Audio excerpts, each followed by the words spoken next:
Hello everybody, welcome to Pigeon Kart Club on this glorious August morning. We're about to get underway with our first race of the day, the Honda and I Am a Cadet. It is going to hopefully be a good day, just the 20 races for you today. We're putting each and every driver to their absolute limit as the race now does get underway. The first heat of the day, of course. Each of the three heats contributes towards a grid position in the final later on. And Cadet Finals case is going to be race number 16. As I mentioned, not so many races because we haven't got many classes out there today. But it will put every driver to the test of their ability, their endurance and stamina in the kart, as the finals are a massive 14-minute plus 1 lap long race. Each of the heats is 10 minutes long. And what can we expect to see from our first race of the day in the Honda and I Am a Cadets? Excuse me if my throat does sound a little croaky. Just been slightly ill over the last few days, but I'm recovering now, so it's all good. Number 86 leading the way at the moment. That's Thomas Yearman's always there or thereabouts, and the front runners in the cadet class, and at the moment he leads the first race of the day. We'll be hoping he can hold on to this lead here. He's got some quick drivers behind him though.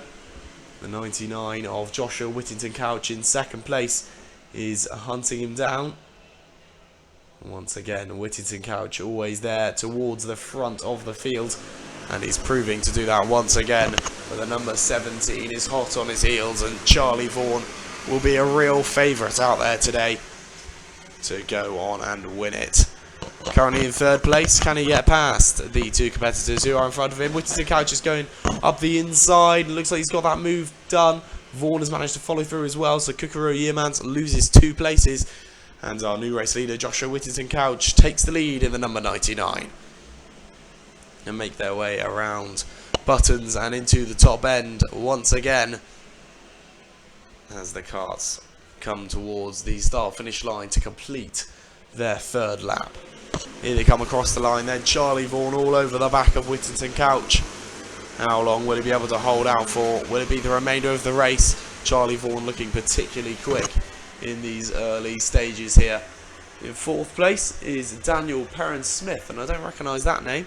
Whether he is new to the circuit or not, I'm not quite sure.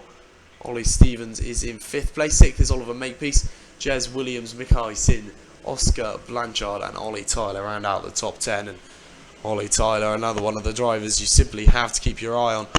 Make sure you don't miss any of the action with his progression through the field, as the top 3 are squeezing together.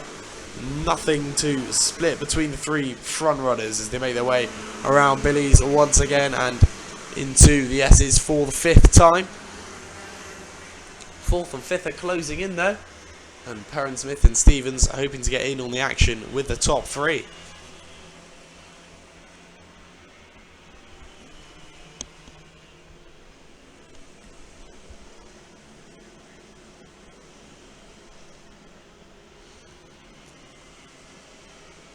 Here they come out of the top end once again then, down towards the start-finish line.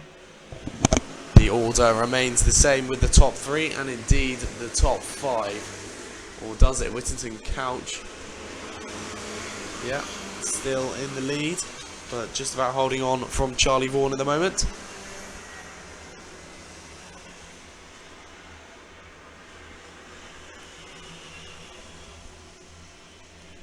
Quite difficult to see the screen in the great weather we've got. The reflection of the sun does make it a little bit difficult to see the screen in the commentary box, so apologies if I can't keep you quite on top of all the timings that are going on out there, but you can see for yourself just who the race leader is. Been the same for the last couple of laps now. Whittington Couch leading the way, and whether Charlie Vaughan is just biding his time, he's close enough, but now Whittington Couch drifts out slightly wide and Charlie Vaughan dives at the inside, not wasting that opportunity, and he takes the lead for the first time in this race.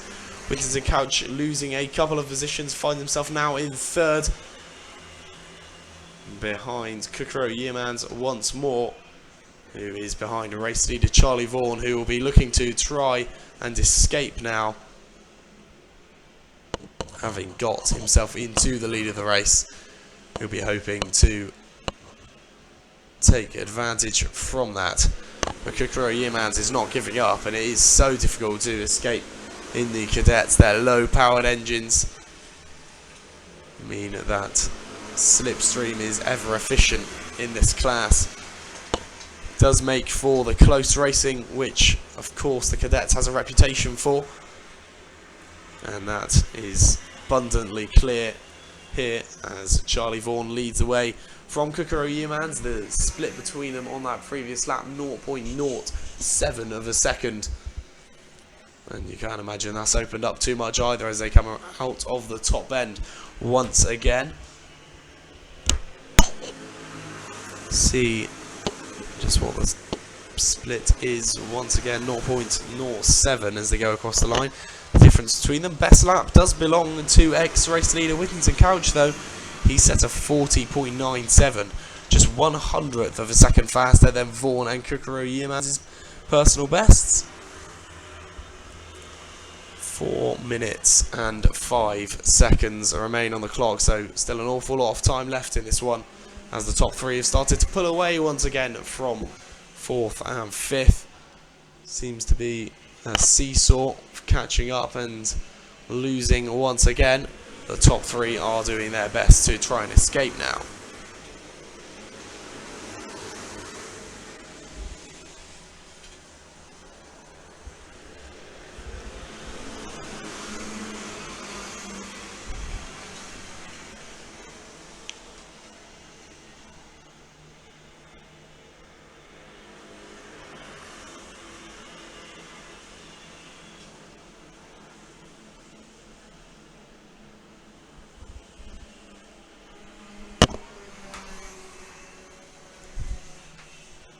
Top three onto the pit straight, and as they make their way down towards Billy's blind, there is a yellow flag for a spinner, presumably a back marker. Didn't see anyone further up the field, but the back markers caused an incident, and it meant that Whittington Couch has spun around. He's gone across the grass, hit the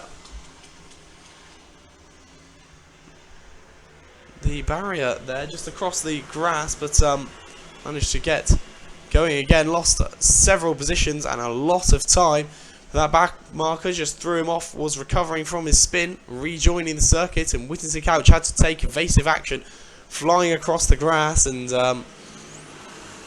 well, takes a little bit of damage as well as a result of that. Blue flags being waved by the marshals on the circuit, but it's being reset, those bollards there. Whittington Couch losing a lot of positions. Where is he? Now in 11th place, was dropped all the way out of the top 10 as a result of that evasive action he had to take. So unfortunately we've had to see that, but looks like the battle for the lead has been whittled down to just the two drivers who are battling for it now.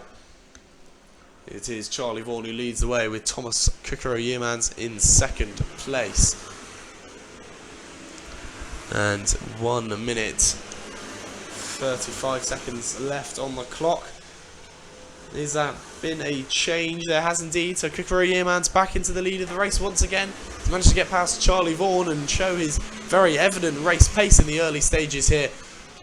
In the brilliant weather. Let's hope the weather can maintain the same throughout the day, because it's evidently dry and the sun is ablaze, making a relatively warm start to the meeting here in the southwest here at Clay Pigeon Kart Club. Charlie Vaughan, is he going to have a look up the inside? Not this time. He's potentially close enough to make a move, but decides against it. Oliver Makepeace is up into third place now, with Daniel Perrin-Smith in fourth. Those two having a battle of their own. Top four very much split into two distinct pairs as the karts make their way around the latter part of the circuit towards the start finish line once again, with just half a minute left on the clock.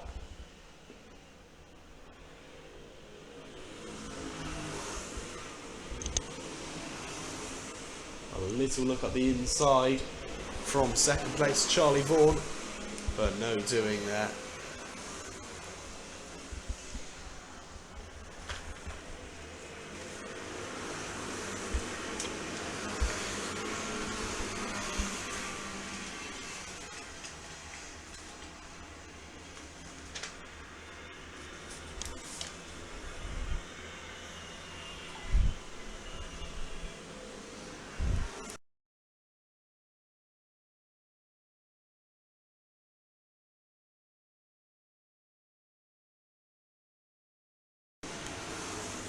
Across the line, and it is the last lap now. Who will come out on top? It's Kukuru Yimans who currently holds that advantage, but surely Charlie Vaughan's going to give everything he can on this last lap. Has a look to try and cut up the inside, but Kukuru Yimans had that line covered. Vaughan's going to have another look, but he has a little look around the outside. This time going around the outside of the horseshoe would have been spectacular. Kukuru Yimans just making sure he closes every single door before an opportunity arises, and as they exit the top bend down towards the pit straight, looks like it's going to be Kukuru Yimans. Vaughan isn't quite going to be able to get alongside him, and the first win of the day does go to Thomas Kukuru Yimans with a brilliant race in the Honda Cadet after 16 laps. Charlie Vaughan takes second place, Oliver Makepeace in third. Daniel Perrin-Smith was unable to get back past Makepeace there. Ollie Stevens in fifth, sixth Ollie Tyler, seventh Oscar Blanchard with Jez Williams in eighth. Ninth is Mason Perrin with Mikai Sin in 10th. Joshua Whittaker-Couch after that incident a few laps ago, arguably the talking point of the race, meant that he finishes in 11th place, and we'll be disappointed with that for sure. Back into the pits they go, and we'll be preparing the karts for race number 6, their second heat, which will be up in just a few races time, but a good opening to the day.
Out onto the track now for the second race of the day. It is the Junior Max for their first heat, and a reasonably sized grid does get underway with race number 2 here, and there's a slight incident, a couple of cars drifting out very wide. Looks like there was contact there, but all managed to rejoin, albeit a few positions lost by those particular drivers. It looks like there's already been a pretty decent start for one of the drivers, the current race leader. See who that is as they come around to complete their first lap. Might be Anki Stenning, the pole sitter. Looks like it is going to be Stenning across the line. Number 30 in the lead, and with an already pretty tasty looking margin. Oakley Pryor in second place. Always has to be watched, of course. A very capable young driver with Bradley Watts in third. Fourth is Michael Goodburn with Aidan Lee in fifth. Sixth, Teddy Clinton. Seventh, Sylvia Vesser with Harry Rice, James Laby and Harvey Thornley rounding out the top 10 after the first lap. All still to play for in these 10-minute heats. Of course, as I mentioned earlier, the heats don't get many championship points. They are critical for the grid position later on, where the finals are everything. And that is no different here, as we do start to enter the business end of the season. It is round 7 of 10, so not so many opportunities left in the finals for the drivers to pick up the championship points they may need to take the championship or to get the position which they're targeting. Oakley Pryor, though, will be targeting nothing less than the championship in the Junior Max this year, and he's looking to try and get into the lead of this race too, trying to find the inside of Anki Stenning, manages to do so, and into the lead for the first time goes Oakley Pryor, and you suspect not the last time today. Around the hairpin and down towards the left-handed horseshoe go the top three. Oakley Pryor leading the way, with Anki Stenning and Bradley Watts following on in second and third. But will anyone be able to challenge the ever-efficient Oakley Pryor?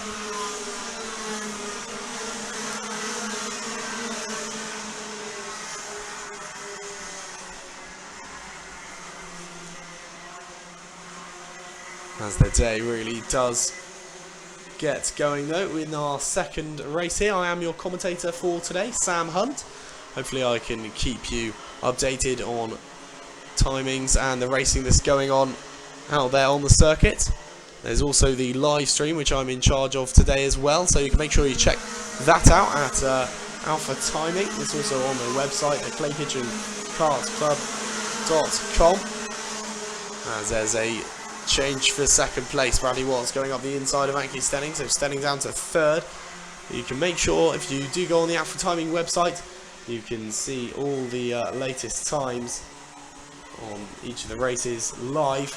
There's also a what I've just realised this morning is there's a pretty cool new graphic, so you can see the circuit and where each of the carts are on the circuit on a little graphic down there. That is particularly if you're looking at the stream and you're not with us at the circuit today, so appreciate anyone going on the stream or seeing any kind of updates at all really at the circuit.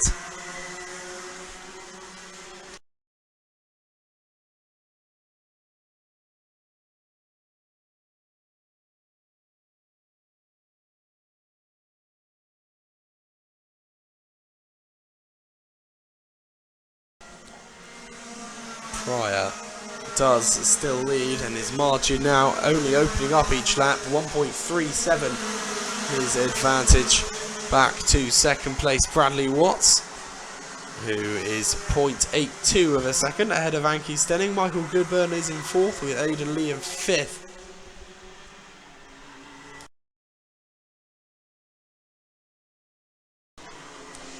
As we do start to count down towards the second half of this race now.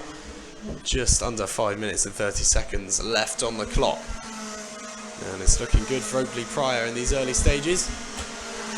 Later, further down the field, it's Michael Goodburn, Aidan Lee and Teddy Clinton who are having a good squabble for fourth place. Who can get to the best position just outside of the top three. Looks like it's going to be one of those three, because top three almost seems set in stone despite the amount of time left on the clock. Can't see anyone certainly catching Pryor or Watts, but whether the slightly quicker driver out of the battle for fourth could get ahead and start challenging Anki Stenning, it's not so far out of the realms of possibility. As things stand though, Oakley Pryor does lead with a decent margin, almost 2 seconds, 1.8 seconds back to Bradley Watts, his closest competitor in the number 17. With our second race of the day in its closing stages now.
the race very much drawing to a close, and it is going to be the first win of the day.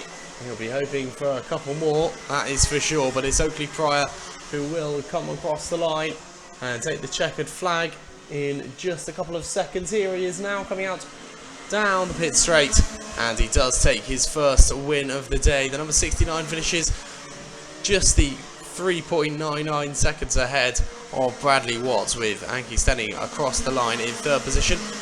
Paige Holden takes fourth, fifth goes to James Levy, and Aidan Lee in sixth, with a reshuffle of the battle for fourth in the final few laps, with Michael Pugh finishing in seventh. Eighth goes to Teddy Clinton, with Tiernan Rourke in ninth, Connor Merrifield in 10th. 11th goes to Harvey Thornley, Harry Rice and Sylvain Vessia in 12th and 13th. 14th place goes to Joss Lockett, and last out of the finishers, as Michael Goodburn unfortunately had to retire with just a couple laps to go. The number 12's Kart's just on the exit to the horseshoe, you can see there, but he'll be hoping for better in the races to come in the Junior Rotax. 177 and 177 Masters up next for race number 3. It is Matt Isaacs who starts on pole alongside the number 39 of Steve Nash.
The third heat of the day is just a few seconds away from getting started, as Matt Isaacs does start alongside Steve Nash on the front row of the 177 Max and Masters, with Gary Cox and Ian Brown on row 2. And as they start the race, do they, or are they going to go around one more time? Didn't look like the fastest start, but I believe we are racing. Steve Nash with a good start.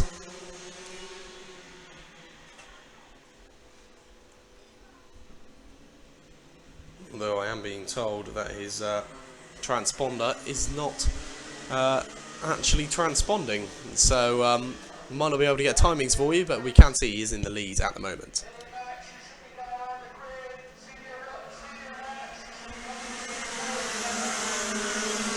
Across the line they go once again then, completing their first lap. Steve Nash in an early lead here with the number 14 of Gary Cox in second position. Third place at the moment is Ian Brown, but a good start to the race for Steve Nash, as he does lead the other 11 drivers around the circuit on their way to completing their second lap. Now, still a long way to go with the fewer classes. It does mean the race is very extended, of course, and 10-minute heats in this kind of heat, in terms of the weather, might be fairly grueling, especially to those new to the sport.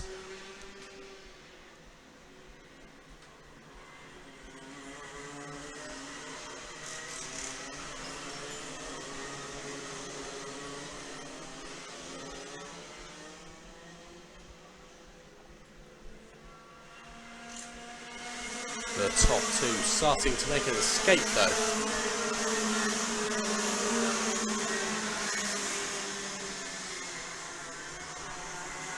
Gary Cox following Steve Nash. Battle for the third is a little bit further back. There's more than a 1.4 second gap back to third place Ian Brown, who's battling with Samuel Dix and Sam Winter.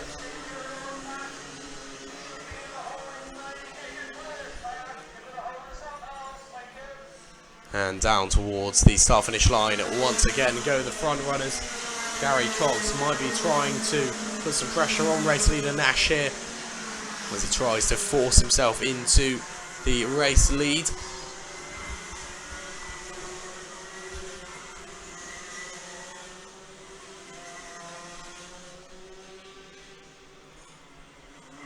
Around the horseshoe and into Buttons go the leaders.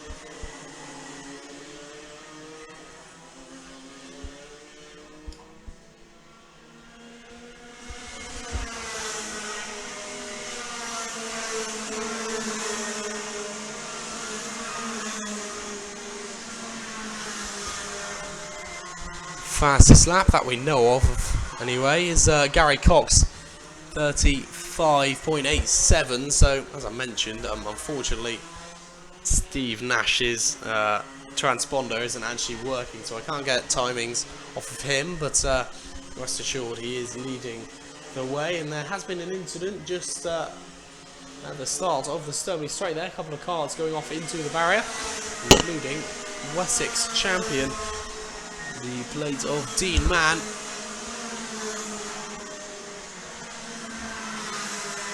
Who has fortunately gone into the track wall there, but has looked to get going again perhaps. Not quite sure whether he's managed to do so.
Battle for the lead really hotting up now as Gary Cox has a look at the inside. Steve Nash doesn't drive defensively though, he knows he's got enough of a margin at the moment.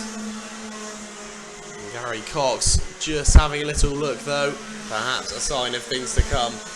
Will Steve Nash be under a lot of pressure for the remainder of the race? We shall see. Apologies for that cutout in commentary a few seconds ago, just trying to sort out my computer. That's my own mistake, just didn't quite know how to get back onto the page I was, but I'm back again now. And as they go across the line, I can tell you the difference between them, 0.47 of a second, which doesn't sound like an incredibly close margin, but you can see just out there on the track how close the top two are, with third and fourth closing in. Sam Winter and Joe Wormsey have put in a proper shift in order to catch up with the top two.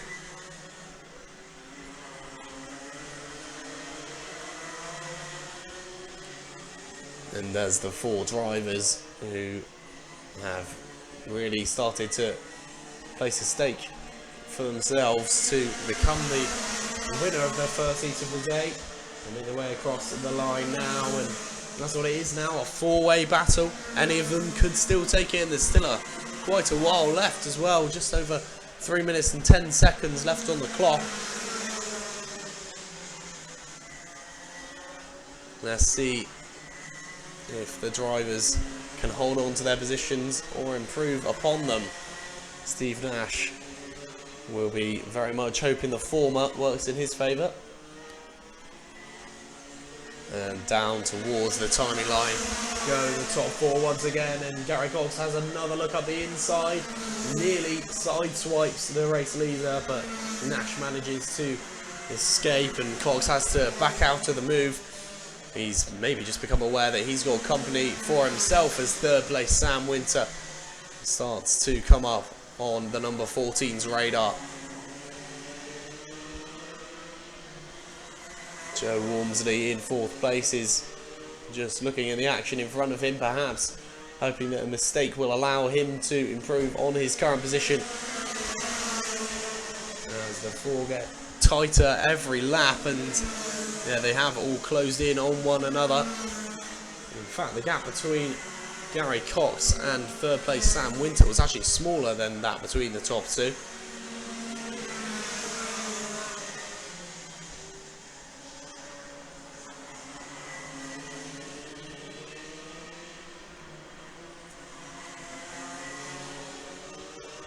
Out of the top end come the top four though. And back down towards the start finish line. And could this be the moment for Gary Cox? He's got a good line this time up the inside, but no, can't quite do it, despite Steve Nash going quite wide. And could this create an opportunity for the drivers in behind? No. Sam Winter wasn't quite close enough to capitalise on that, but once again another look up the inside, and Steve Nash has to close off that option for Gary Cox, and once again maintains his position, but is all getting very feisty in the 177 and 177 Masters race here, their first heat of the day, of course. And if this race is anything to go by, we could be in for a treat with the rest of the day, with Steve Nash leading this race, but Gary Cox still having to try and work his absolute socks off in order to get even alongside race leader Nash.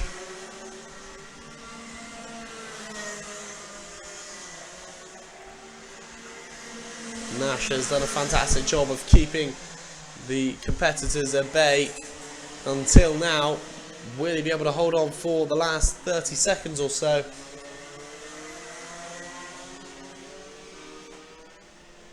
And here come the top four now. And it's a little love tap, is it, on the rear bumper of Steve Nash by Gary Cox, who's perhaps starting to get a little frustrated that he can't get past the number 39. But down towards the hairpin once again, and the order remains unchanged as it has done for many a lap now. But the tension still rising. Any of these drivers could realistically still take the win. Will there be any drama, any upset in the last lap here as they go across the line? They see the last lap board. This is the last opportunity for Gary Cox to make a move on Steve Nash, and he looks a little bit further back, but now he's not quite backs out of the move going into the S's and onto the Sturmey straight for the final time. Steve Nash still has that advantage, and is there going to be any change as Gary Cox closes off the opportunity for Sam Winter to get past? But Winter's going to try and go the inside. He manages to do it up into second place on the final lap, and Gary Cox loses second down into third. And that is going to be the only change within the top four as they go across the line. It's going to be a win for Steve Nash, which he's evidently delighted with. And across the line, taking second place, Sam Winter on the final lap, with Gary Cox taking third. Fourth going to Samuel Dix, with fifth place belonging to Rob Prince, sixth Joe Walmsley, and Simon Gover in seventh position.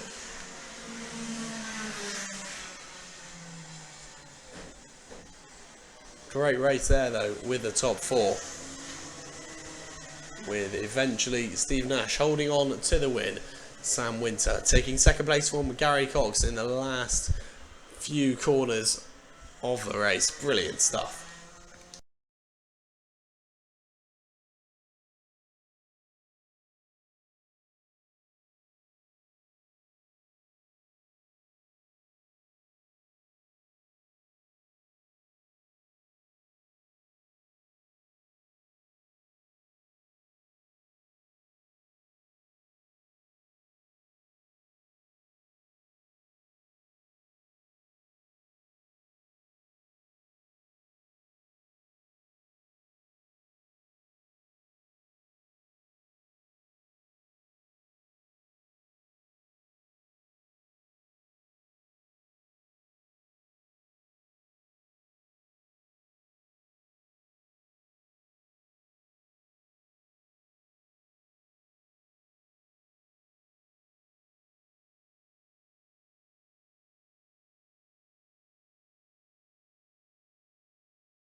Despite not having too many classes out here today, we have got very decent sized grids in all of the classes we've seen so far, and the Minimax who have just taken to the circuit are no different.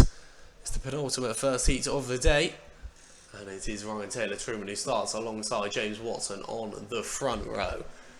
How will this one pan out as the Minimax start their first race of the day?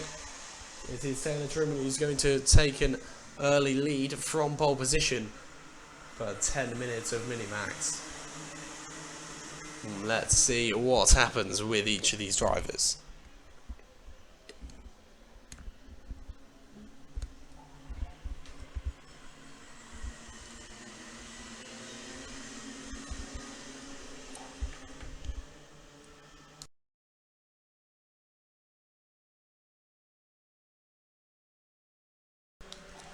Taylor-Truman is our race leader across the line, and James Watson from second place remains in second place.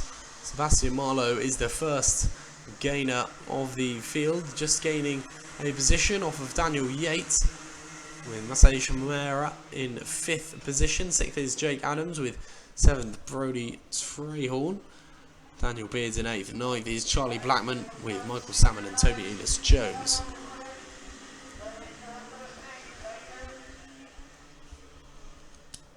So no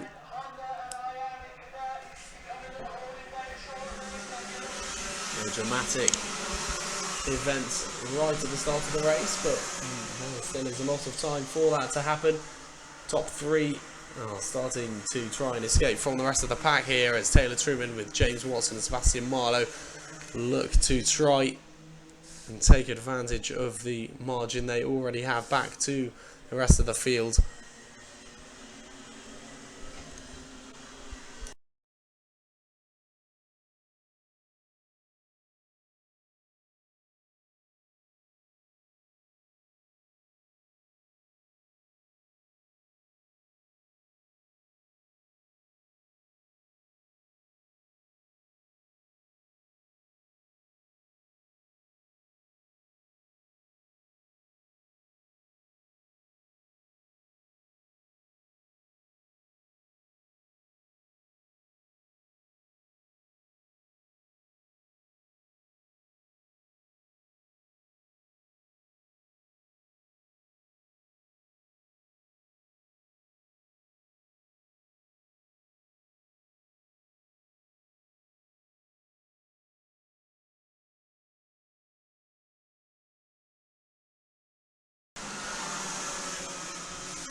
No changes in order this time by.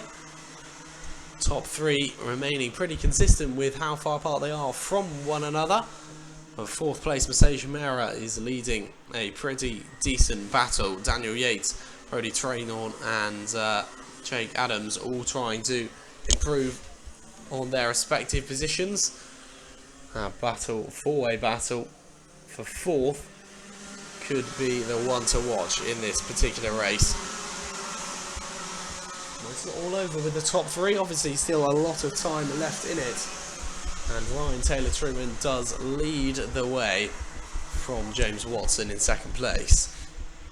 Fastest lap so far is set by our race leader in the number 65 with a 36.78. That's 2/100ths of a second faster than James Watson, its closest competitor out there on the circuit, of course.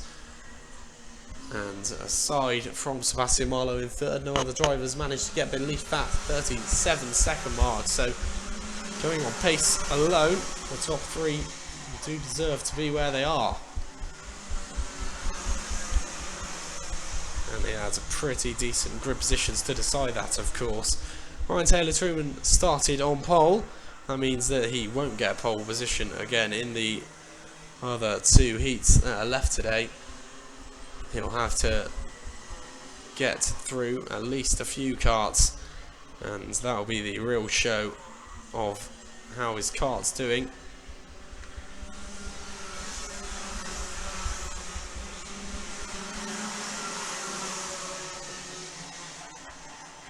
It's getting very hot in the commentary box. I don't know quite what it's like outside, presumably not as toasty, but a fantastic day here in August for Clay Pigeon Kart Club and round 7 of the championship.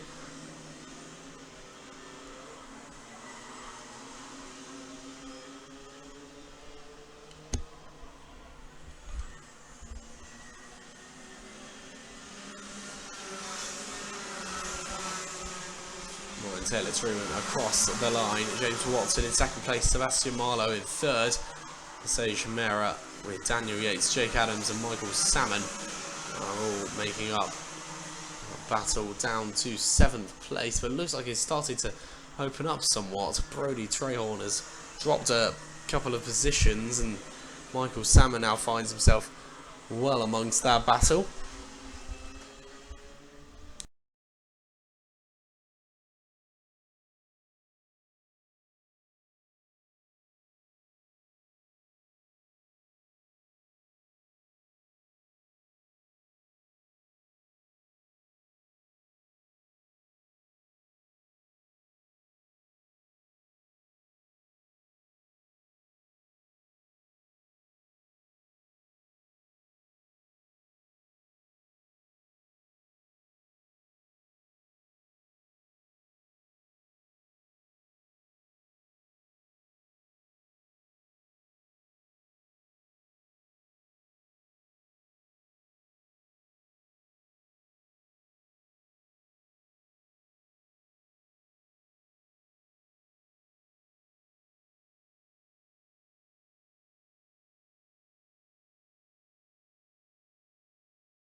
Three minutes and 20 seconds left on the clock as the sun just begins to go behind a cloud.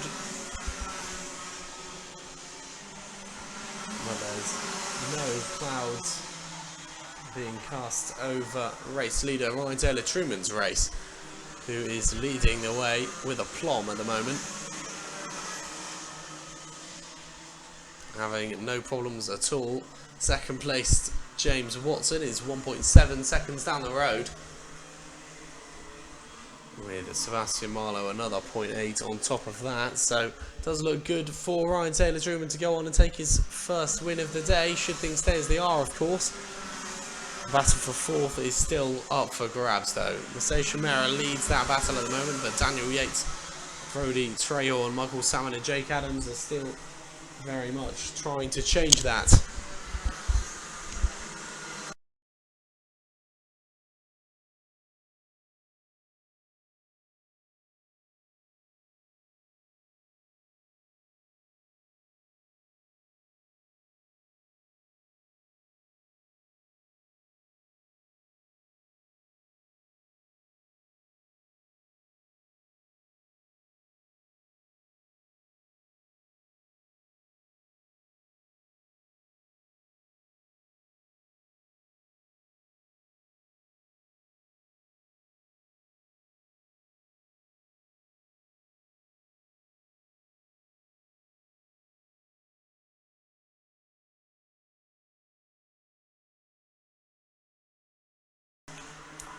One and a half minutes remain on the clock in this Minimax first heat of the day,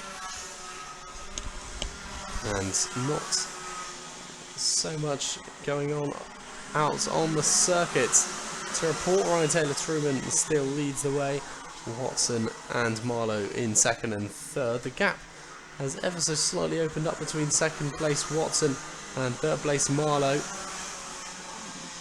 So, looking more and more certain that it will be James Watson to take second position.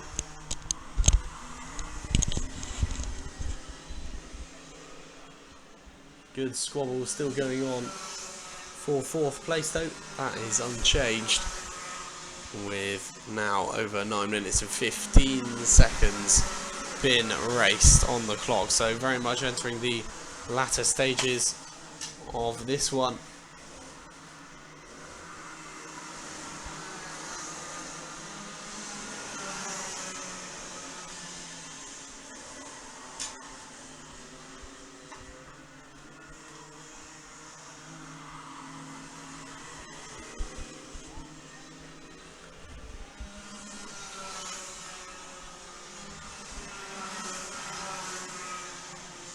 No changes in order on that last lap, bar Jake Adams getting past Daniel Yates. That's a change for 7th. Those two were having a pretty decent squabble on that last lap.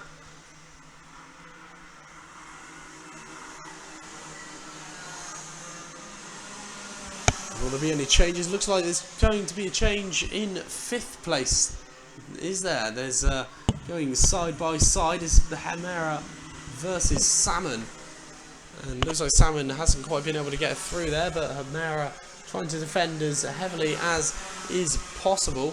Last lap now for the drivers as Taylor Truman goes across the line. Hasn't got long to go before he claims his first victory of the day, but Brody Trehorn is up into 4th now with Hemera and Salmon in 5th and 6th. And will there be an opportunity for each of those drivers to improve on that? Brody Trehorn's done a good job since getting into 4th in his in terms of escaping the field. The number 87 of Michael Salmon has now managed to get past Hemera, battling with Jake Adams in order to keep 6th place. Will Hemera drop any more places than 6th come the end of this one? But the top 3 have finished. Taylor Truman wins the race from James Watson with Sebastian Marlowe in 3rd. 4th goes to Brody Trehorn with Michael Salmon in 5th. 6th goes to Massey Hemera. Doesn't lose out to Jake Adams right at the end with Daniel Yates in 8th place. Concluding the Mini-Max first heat as we turn our attention towards the Senior Max. And this one should be exciting as always throughout the year. Of course, we've had pretty decent grids from the Senior Max, and today is no different. Let's hope for a great race next up.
The Senior Max are out on track and they're about to get underway with their first race of the day, and let's hope for a tense affair with the Senior Max as we usually do get.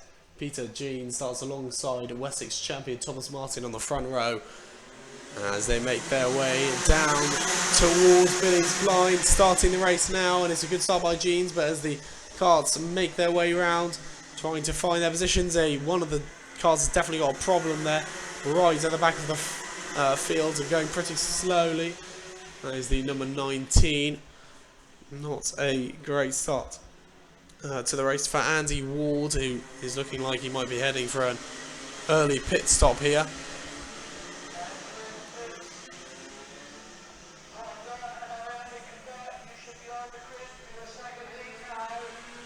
And as their first lap draws to a close, it's going to be Thomas Martin who just about squeezes past Peter Jeans into the lead of the race. Thomas Martin, the new race leader then, having got past Peter Jeans, just squeezed past him, and the Wessex champion takes his place back at the front of the field. Jeans down into 2nd place with Ethan Haynes in 3rd. 4th is the number 5 of Charlie Turner, with 5th place Derek Hunt at the moment. 6th place at the moment, I believe, is Philip Hayworth. The number 66, is it? No, it's the number 11 of Cole Edwards. The number 71 is just in behind, so that's Colin Davis with Phil Hayworth in 8th. 9th is Amelia Vincent with Ryan Hodge rounding out the top 10 as things stand. But the top 4 already started to peel away from 5th and 6th, 7th. They're all going Very racy indeed, as the number 71 of Colin Davis manages to find himself somehow from 7th up into 5th in almost no time at all. 6th place does belong to the 66 of Hayworth. Cole Edwards and Derek Hunt are in 7th and 8th.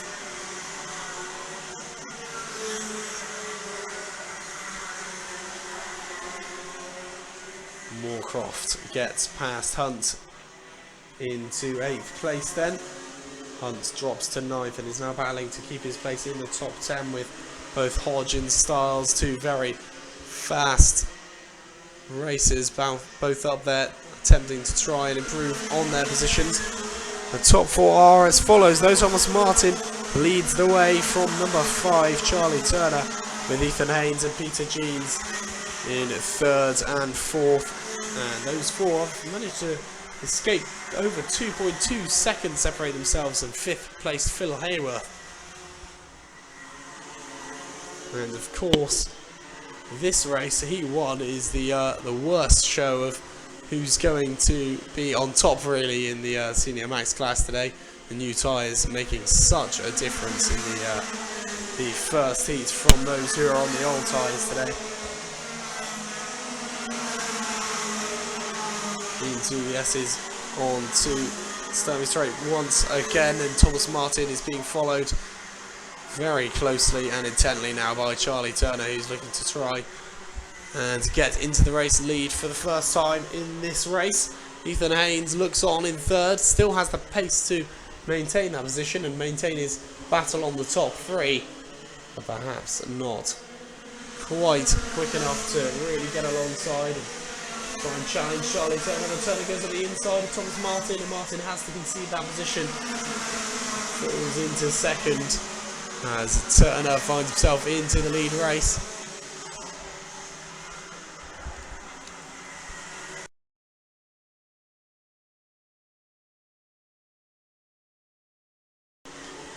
Peter Jeans slightly dropping off of the top 4.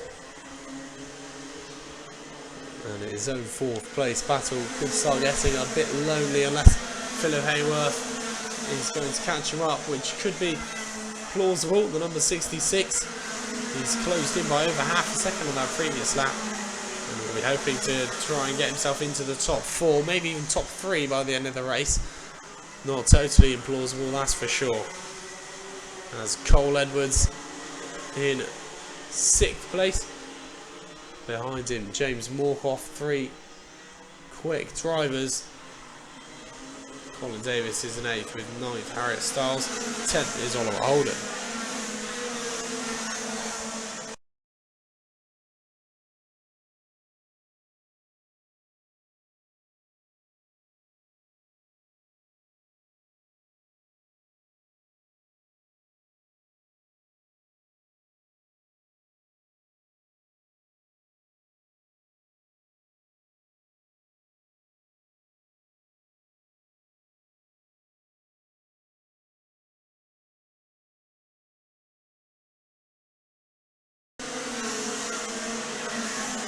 Across the line come the race leaders once again. Turner, Martin, Haynes, Jeans, Hayworth. No changes in the top 5 and no changes at all in the top 10 actually. 6th place remains with Edwards, with James Moorcroft, Colin Davis, Harriet Styles and Oliver Holden rounding out the top 10 of the 20 who started this race. 18 remain, so Michael Finch out of the running and Daniel Blackman pulled into the pits after just a lap. The top 3 are not giving up on a good squabble for themselves though, with Charlie Turner leading the way. Thomas Martin still hot on his heels, looking to try and reclaim that position, as Ethan Haynes in 3rd place, trying to have a look.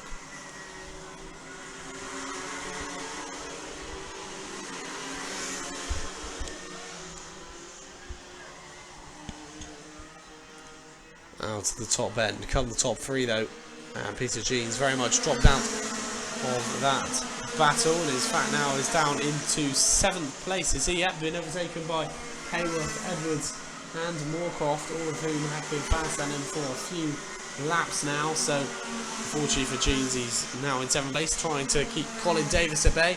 Yellow flag waving though, and there's a driver who has stopped, but it looks like he's got going again. So yellow flags remain to wave, no overtaking, but looks like that zone is clear now.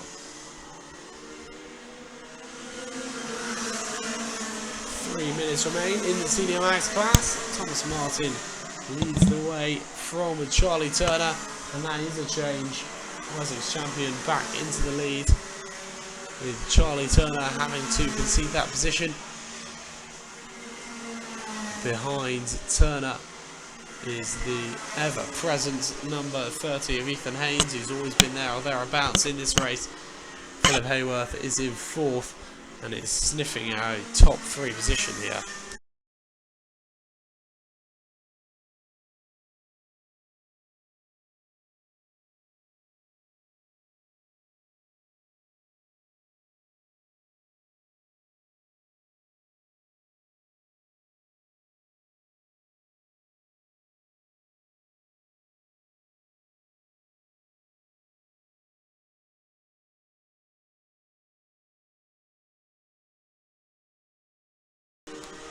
Hayworth has managed to get past Haynes. That's a change for 3rd place, as Charlie Turner looks to try and hold on to his position as well. At the moment it looks very good for Philip Hayworth, who has not got the fastest lap despite being the quickest out there on the circuit at the moment. It's actually Ethan Haynes who holds fastest lap of 34.35. Absolutely blistering from Ethan Haynes, but a shame he can't replicate that kind of pace with his position on the circuit, because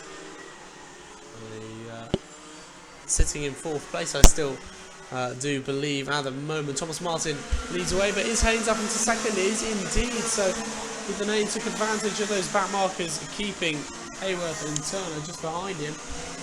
And it looks like Ethan Haynes up into 2nd place. He's got Thomas Martin ahead of him, but crucially Hayworth and Turner now both in behind him.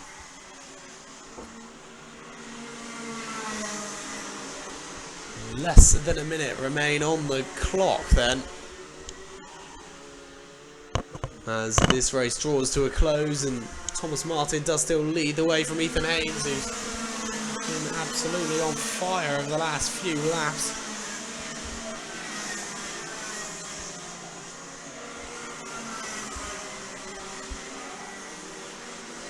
Looks like maybe there won't be any changes now, despite there being still a lap in it after this one.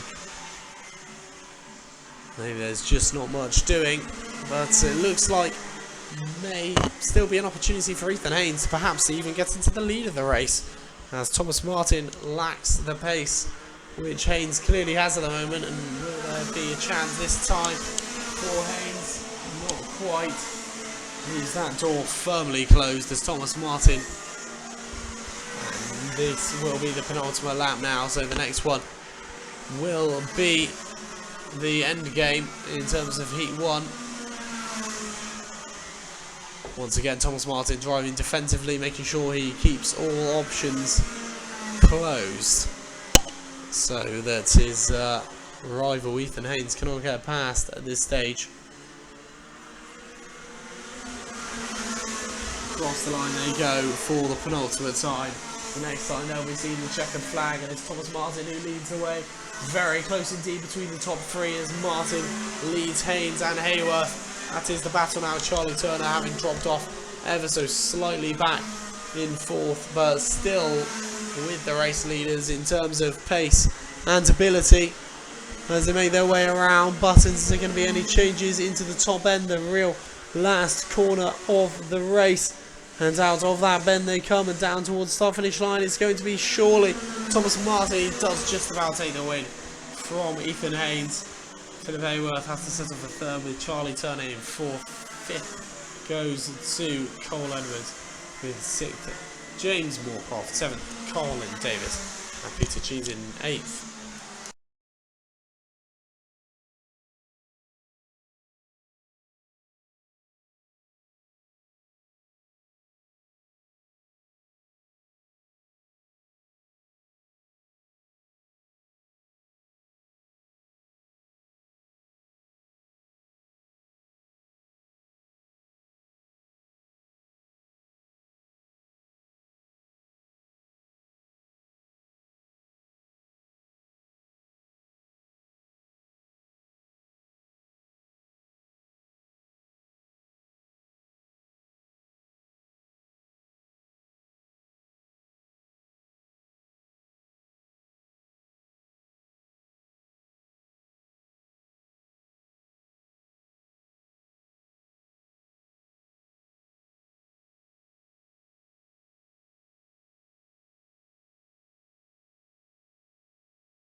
The Honda and Miami cadets take to the track once again then as they prepare for their second race of the day. Charlie Vaughan, a favourite of course to go on and win the final today, surely must be considered there with the top 3 or 4 favourites. He starts on pole alongside James Pope, with Harry James and Ollie Tyler on row 2. Row 3 is Cameron Ross and Oliver Makepeace. Joshua Whittington Couch starts alongside Nicole Sutherland on row 4, with Mick Isin and Ollie Stevens rounding out the top 10 on the grid.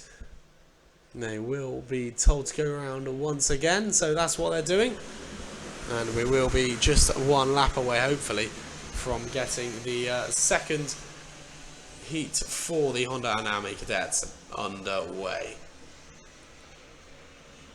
Behind Ollie Stevens in 10th starts Kieran Roberts. Hugo Moulton starts alongside him. And row 12 consists of Holly Woolley with Daniel Perrin-Smith, Oscar Blanchard with Jez Williams on row 13, with row 14 being Thomas Cookery-Yemans and Mason Perrin, Adam Nicolai and Harry Reynolds, Cameron Crockett, Zico H. Collis and Roman Nicolai round out the rest of the field. That is your grid, and a sizable one it is as well. Let's see how the second race for the cadets goes. Charlie Vaughan starts on pole, and let's see if he can make the most of that. He gets a good start and already up into the lead and trying to defend, which is what you'd expect from Vaughan, given his good position and reputation.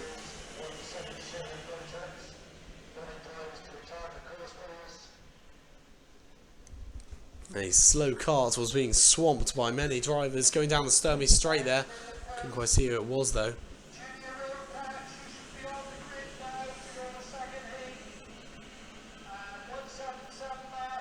Number 97 not going particularly slowly either. As the top 3 go across the line, and surprisingly it's not Charlie Vaughan who leads. Joshua Whittington Couch takes a great lead, gaining 6 positions on his first lap. Harry James in second place with Charlie Vaughan in third. Fourth, Daniel Perrin-Smith with Cameron Ross in fifth.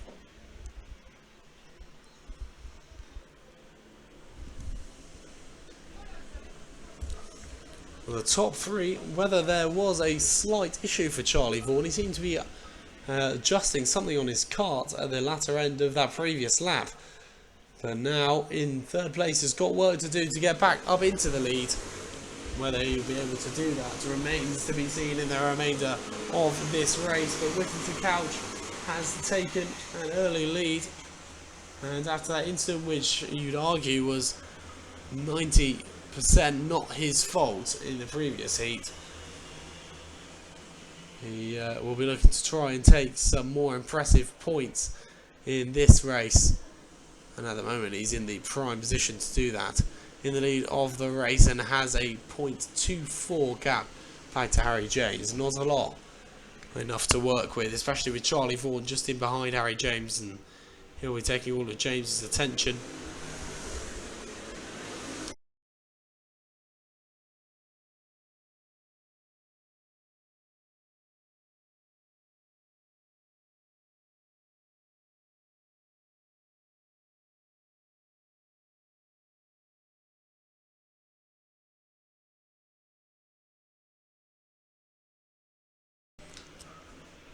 Heat 1 winner Thomas Cookery-Yemans is up into 4th. He's managed to make some good progress through the field, and now is spying on the top 3, seeing if there's a way into that battle, or more importantly, a way to get through the battle.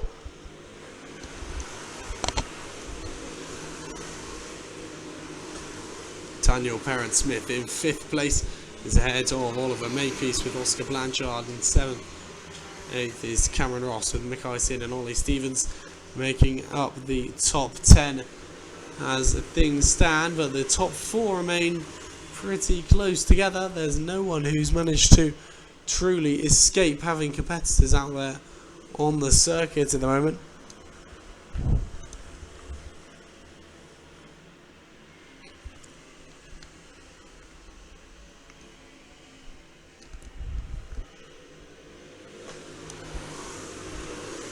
Although Joshua Whittington Couch has very much got Charlie Vaughan for company, and Vaughan having got past Harry James a few laps to go. James is overtaken once again by Kokoro Yearmans.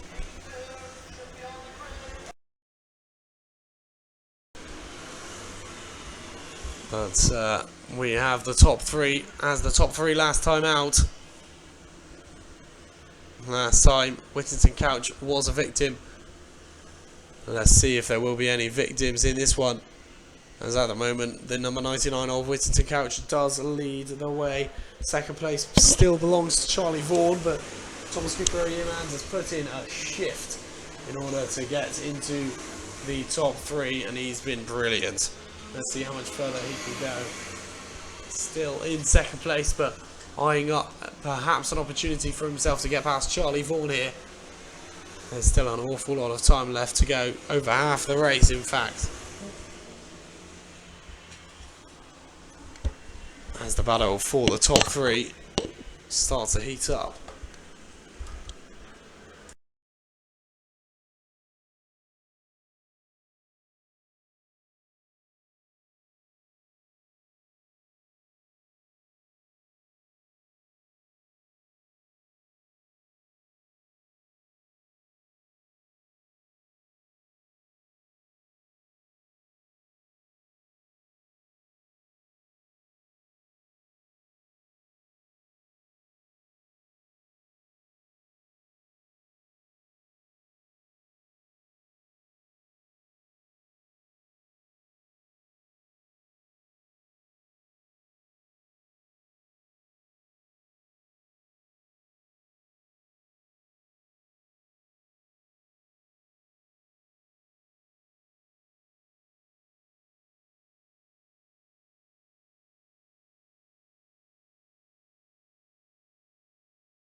So as we approach the final 3 minutes of the race, it is Joshua Whittington Couch who still does lead the way. Thomas Kokoro Yearmans in second position. Third place is Charlie Vaughan. There's a couple of contact warnings out there, but Cameron Crockett and Jez Williams, both of those two have picked them up. Unfortunately for each of the drivers, neither of them quite crept into the top 10 yet. The battle for the top two is still one which can be watched, but does look like Thomas Kokoro Yearmans has got into the lead with pretty comfortable style there. Whether there was a slight bit of pushing him out wide there, I didn't actually see the move, but Thomas Kokoro Yearmans in the lead of the race. He's got past Joshua Whittington Couch, and Charlie Vaughan lacking the killer instinct which he often has in terms of, well, that's in pace-wise. He often has truly fantastic pace, but now in third position, perhaps struggling against the top two.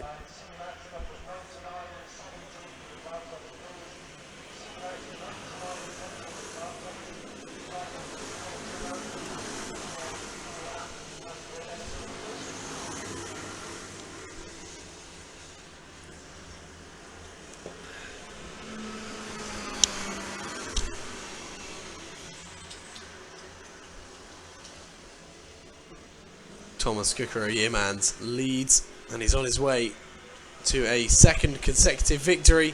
His kart is absolutely on fire at the moment.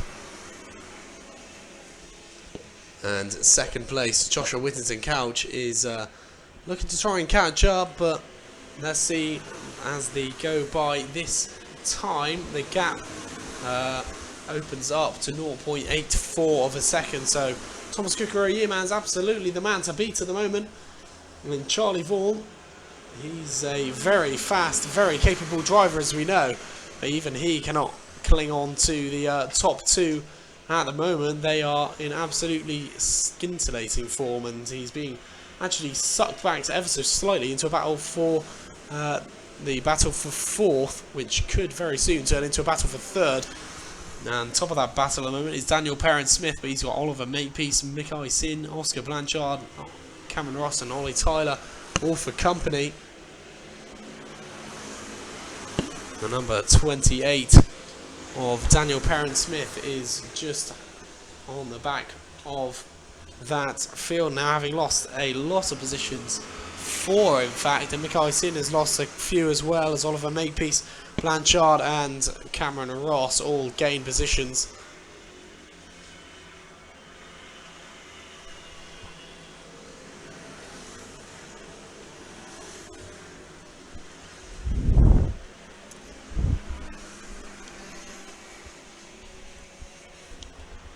And now, as they go across the line, this will be their last lap. It's looking almost like a foregone conclusion. It's going to be Thomas Kukuru Yearman's to take the win. Well, Whittington Couch in second place. Is it going to be Oliver Makepeace who's going to take third? He's managed to get past Charlie Vaughan.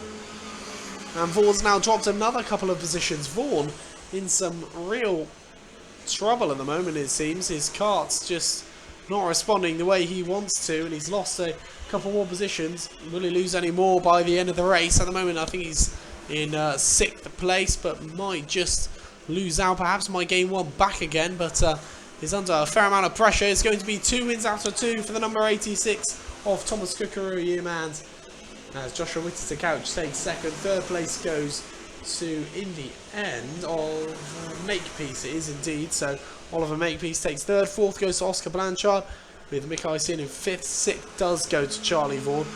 That loss of performance in the kart in the latter stages of that race will be quite concerning for him. Cameron Ross in 7th. 8th is Daniel Perrin-Smith, and then a bit further down the road, Ollie Tyler 3 seconds behind Perrin-Smith in 9th. Jez Williams running out the top 10.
Is the formation lap for the second heat of the day for Junior Max. Harvey Thornley is, well, it says he's on the screen that he's gone across the line in the lead, but it's apparently James Laby who's starting on pole, with Connor Merrifield alongside.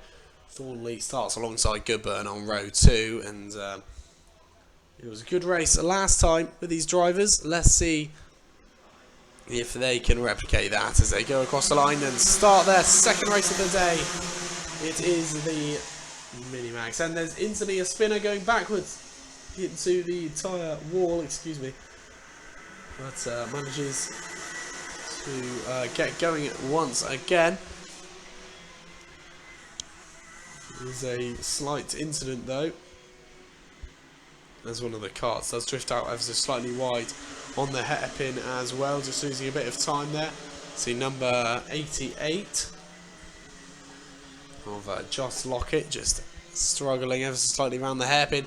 But who's in an early lead is the number 66 of James Levy, and Michael Goodburn in the number 12. Didn't finish last time out, had a unfortunate incident with his kart.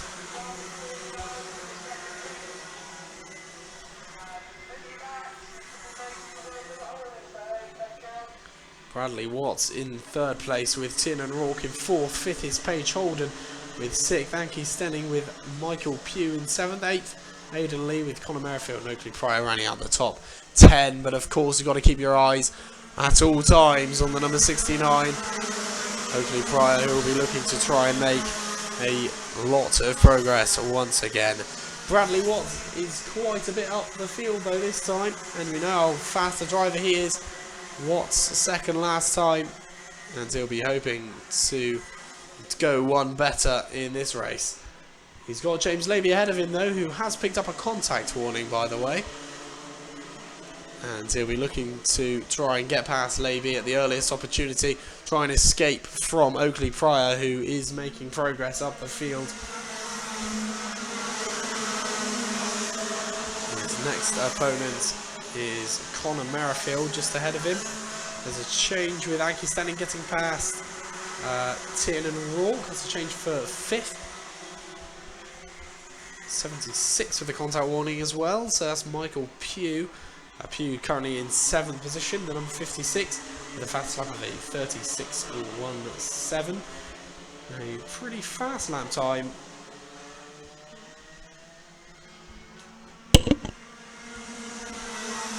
Across the line, Levy followed by Watts, and Watts has closed that gap by a 1/10 of a second.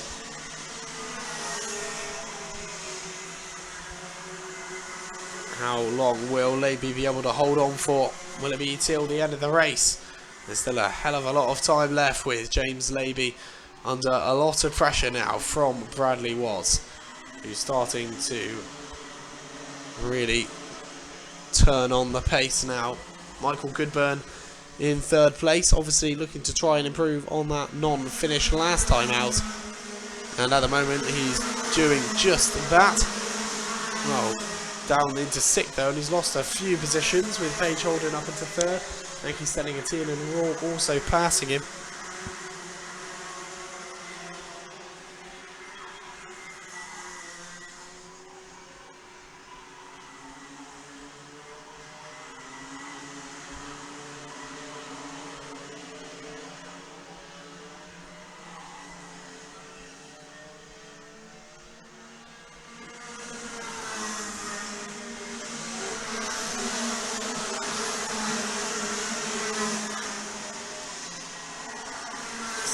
Minutes and 20 seconds remain. No changes within the top 5, although Oakley Pryor is still making his progress through the field, and he's managed to get past Michael Goodburn,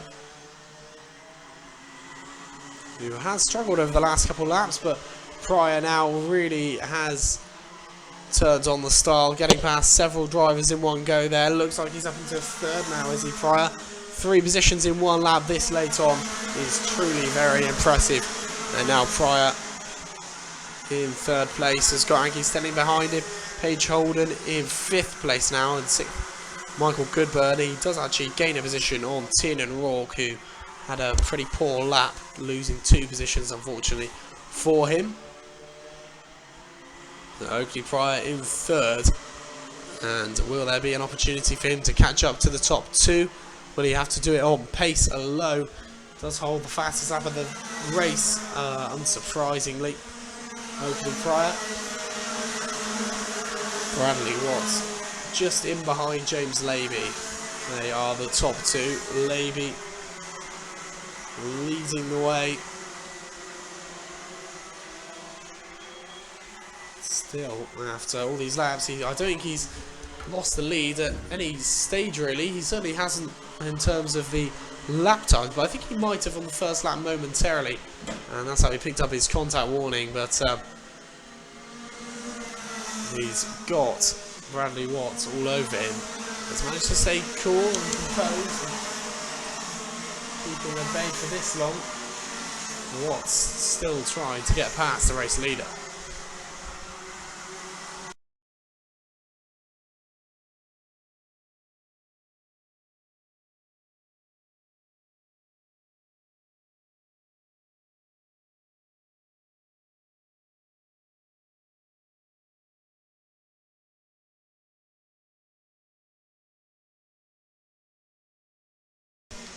Watts has another slight look at the inside of race leader Lady. But can I get past its time? And as they go onto the Stoney Straights once again, down towards a hairpin. And around that corner towards the horseshoe now. Oakley Pryor has truly escaped the clutches of that fourth place battle. Stenning and Holden having a squabble for fourth. But the order remains the same elsewhere. 3 minutes and 25 seconds left on the clock.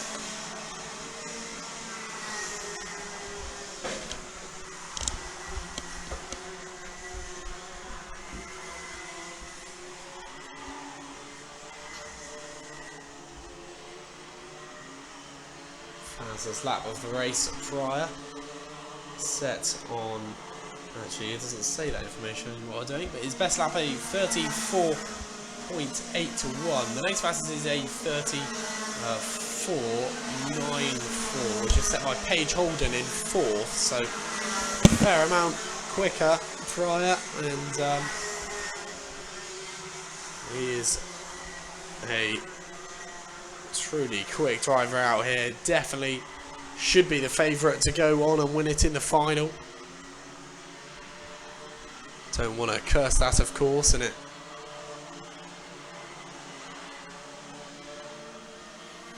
has been a couple times where Oakley Pryor has just had a really unlucky finish to a race, whether his kart has been unreliable or something snapped off or something similar.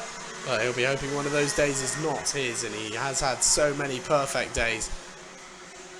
He's closing in on the top two now, and Bradley Watts being hesitant with his manoeuvres on the race leader, or his Laby's very talented defending, means that now they might have a bit of company from Pryor.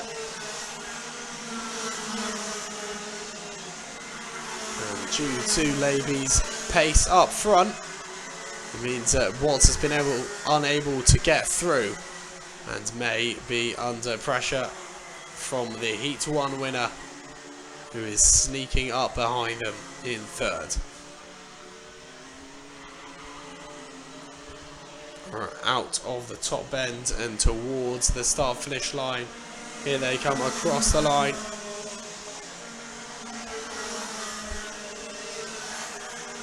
Very close. The top two, and Fry is very much getting involved in the action, making it very close between all three. Barely split them at the moment, and we could be in for a really exciting last minute or so here. We've got less than a minute left on the clock, but of course there will be that one extra lap, and that's when the drivers become desperate. That's when decisions are made. There's no changes once again this time. Across the line, it looks like it's going to be Paige Holden who's going to take fourth, with Anki Stenning dropping off ever so slightly from Holden. But as Oakley Pryor's got up into second place, and Bradley Watts down into third.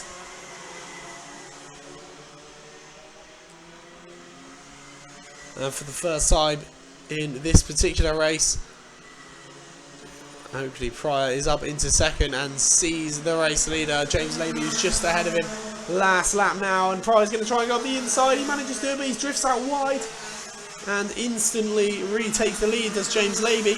Not quite close enough to Bradley Watts in order to get back into second place, so Pryor's going to have to try and do it again. Laby surely is going to drive defensively going into the horseshoe, takes a good line, keeps Pryor at bay, at least for a couple more corners, and James Laby now, he's heading out of the top end, and he's just got to keep Pryor at bay for a few more seconds, and down towards the finish line is going to be the win for James Laby ahead of Oakley Pryor, with Bradley Watts in third place. Paige Holden takes fourth, fifth goes to Anki Stenning, with Michael Pugh in sixth, seventh Aidan Lee, with Conor Merrifield in eighth, ninth Michael Goodburn, and Sylvain Vessia rounding out the top 10. But a great conclusion to that race. The top three, almost nothing in it between the three of them, and James Laby takes the second race victory. This does put Pryor in a very good position for pole later on, but should Laby go on and win the third heat, he'll be in a fantastic grid position too. Great stuff from the Junior Max.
The 177 Max and 177 Masters take to the track once again, and out of the top end it is Simon Gover alongside Wessex champion Dean Mann, who are on the front row.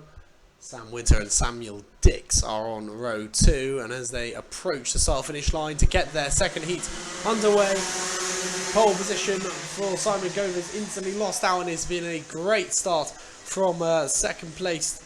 I think it was Dean Mann off the front row, and he takes a very early lead here.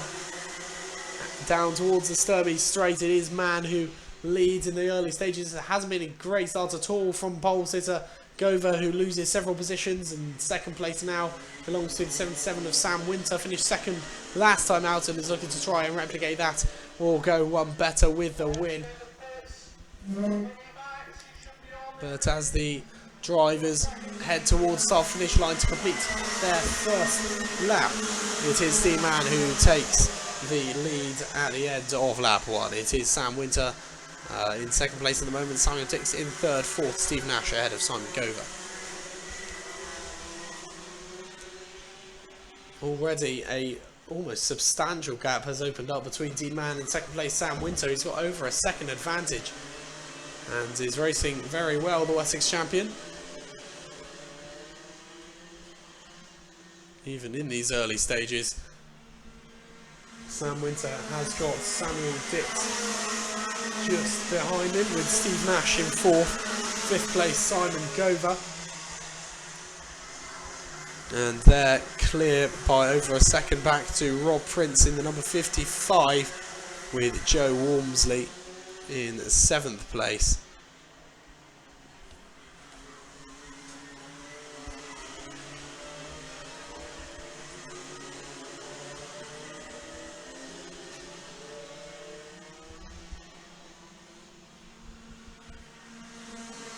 Across the line goes our race leader, Sam Winter, and Samuel Dix with Steve Nash make up the top 4 at the moment, and that is the battle to watch, that battle for second. with Simon Gover having dropped off slightly. He was the pole sitter but didn't have a great start and lost almost those 4 positions instantaneously. They're now trying to go up the inside. Samuel Dix on Sam Winter. Can't quite get past there, and Sam Winter's got a bit of defending to do. Dix trying to go up the inside but cannot do so, and out of the top end the order remains the same as they make their way down towards the start-finish line, and once again then into Billings Blind, just maintaining that position at the moment, the number 77 into the S's. Yellow flags waving for a car who's been spun backwards, it looks like, into the tyre wall. Not sure whether contact was actually made with the wall or not, but manages to get going again regardless.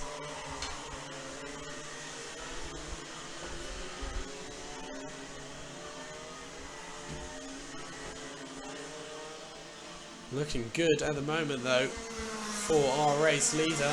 Hasn't got much pressure from the second place Sam Winter, who despite being second, being very much under pressure from Samuel Dix just a lap or 2 ago, has now got over a 0.6 of an advantage. So suddenly it looks like Samuel Dix has struggled for a little bit of pace, and Steve Nash in 4th is really piling the pressure on Dix for that 3rd place. Steve Nash will be delighted, I'm sure, with 2 top 3 finishes, and that is just what he's striving to try and achieve here.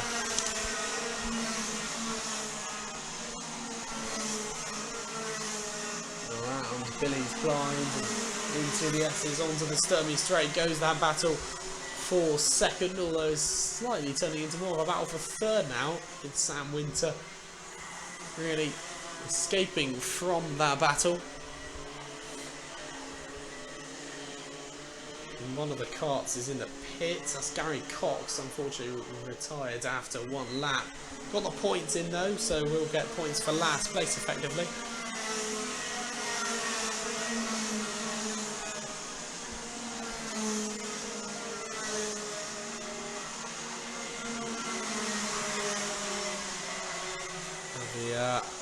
Gaps are starting to open up around the field, and Dean Mann, he hasn't absolutely obliterated everyone else on pace. He's just opening up his margin bit by bit each lap, and now 1.7 is advantage on that previous lap back to Sam Winter as they go across the line this time by. Let's see what the advantage is. Once again, he opens up that lead by 0.18 of a second, so 1.87 it goes up to, having set a lap time of a 35.75 in the previous lap, and that is not only a personal best but the fastest lap of the race so far. So it's all swinging in Dean Mann's favour at the moment. The Wessex champion has a number plate which has some living up to, and at the moment he is doing just that. Sam Winter is in 2nd place with 3rd Samuel Dix, and 4th Steve Nash. No changes in order there. Simon Gover remains in 5th despite closing in on Steve Nash on the previous lap actually, and there's not so much of a gap between them now. Steve Nash is just behind Samuel Dix, and there's not much of a gap there either. Whether this could turn into a real battle for 3rd, since both Simon Gover and Rob Prince are closing in on the drivers in front of them, well, we could be in for a battle here with 4 minutes to go to squeeze into the top 3, which Samuel Dix has managed to occupy that final position in the top 3 for quite a while. Well, he could be under some increasing pressure here. And Samuel Dix looks like he's got a problem here. He's just been overtaken by Steve Nash, but seems to have an extreme loss of power down the Sturmey Straight. Just had absolutely no pace at all in comparison to Rob Prince and Simon Gover, who's just ahead of him. But Gover trying to overtake Dix now. Dix out of the top 3 for what might be the first time in this race, but now in 4th place, takes a pretty defensive line into Billy's. Perhaps knows he's got a bit of a problem, but there's an awful lot of time left to just defend. And Simon Gover and Rob Prince have truly joined in that battle now trying to get past Samuel Dix, but Steve Nash, meanwhile, is just trying to escape now, having got into third place. He'll be looking to try and maintain it. Second place, Sam Winter, is maybe a little bit too far up the road for him to really think about getting into second position. With 2 minutes and 40 seconds left on the clock, Dean Mann leads by over 2.3 seconds now. With the Rotax currently out on the track. I'm sure a lot of you know the Rotax Festival is coming to Clay Pigeon next weekend, and it is a big event. It's being televised, so that's obviously something to look out for. But some pretty big rewards on offer. There's O-Plate Championship, of course, winner of which gets the O-Plate for next season. And winner of the, now let me just remind myself, I believe it's the winner of the Junior Rotax race gets to race in the World Finals Championship in Portugal. So that is very much something to look forward to for the winner of the Junior Rotax in the Rotax Festival next weekend. So definitely won't want to miss it. As I've mentioned, it will be televised, and there will be several Rotax classes out there for your not only entertainment but for their personal achievement. They'll be looking to try and do as well as they possibly can.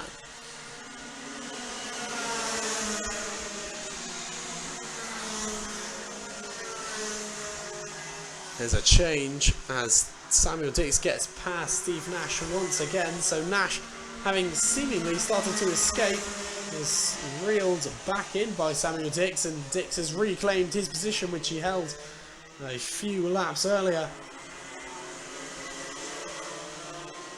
Will he be able to hold out till the end of the race with Steve Nash still hovering there? Less than a minute left on the clock though, as this battle could go all the way down to the wire. Steve Nash having a look at Samuel Dix but can't quite get past there, as Rob Prince and Simon Gover still in behind, looking for any opportunity they can carve for themselves.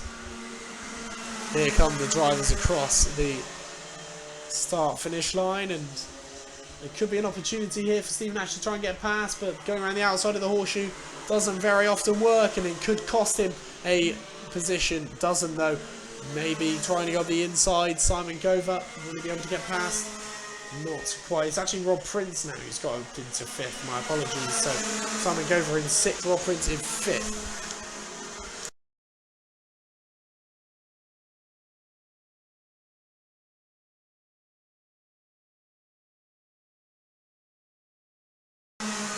Dean Mann's lead over 3 seconds, and Sam Winter's margin back to Samuel Dix is over 4.6. So top two, there shouldn't be much surprise who's going to finish first and second. But third is still anyone's guess, as the last lap board is out now.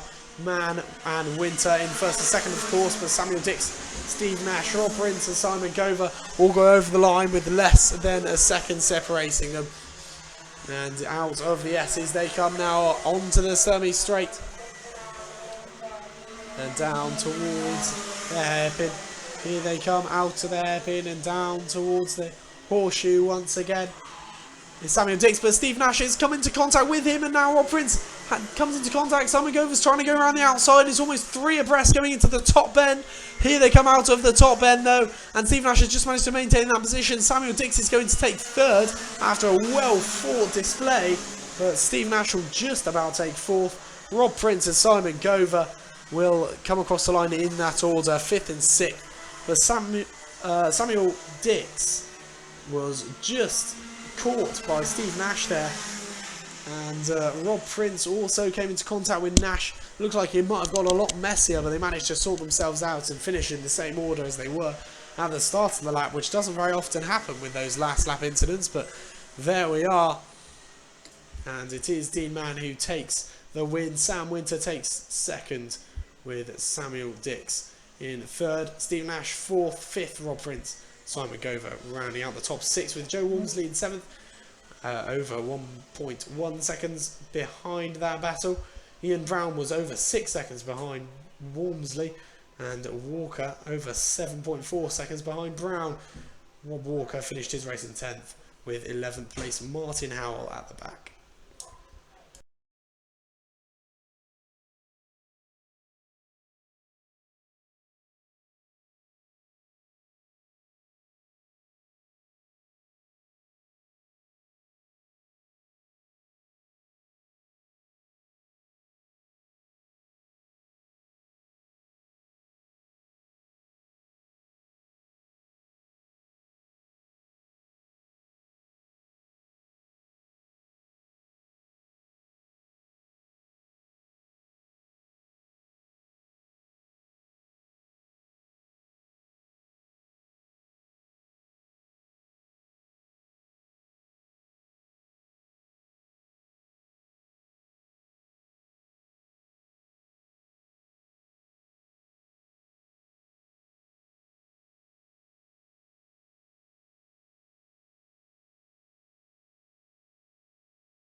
Just over 3 minutes gone in the second heat of the Minimax then, and it's Michael Salmon who leads and has a healthy lead too, over 2.3 seconds separates himself, and second place Sebastian Marlowe. Third place and heat 1 winner Ryan Taylor Truman is battling with Sebastian Marlowe in order to try and to find himself into second place and take a first and a second, which is nothing to sniff at all, especially in classes of this size.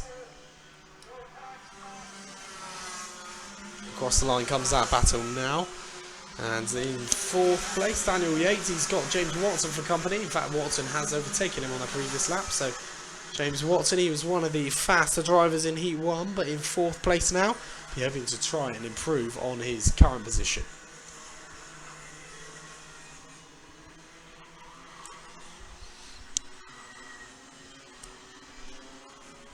So Ryan Taylor-Truman still trying to get past Sebastian Marlowe. That'll be an improvement on a position of 3rd.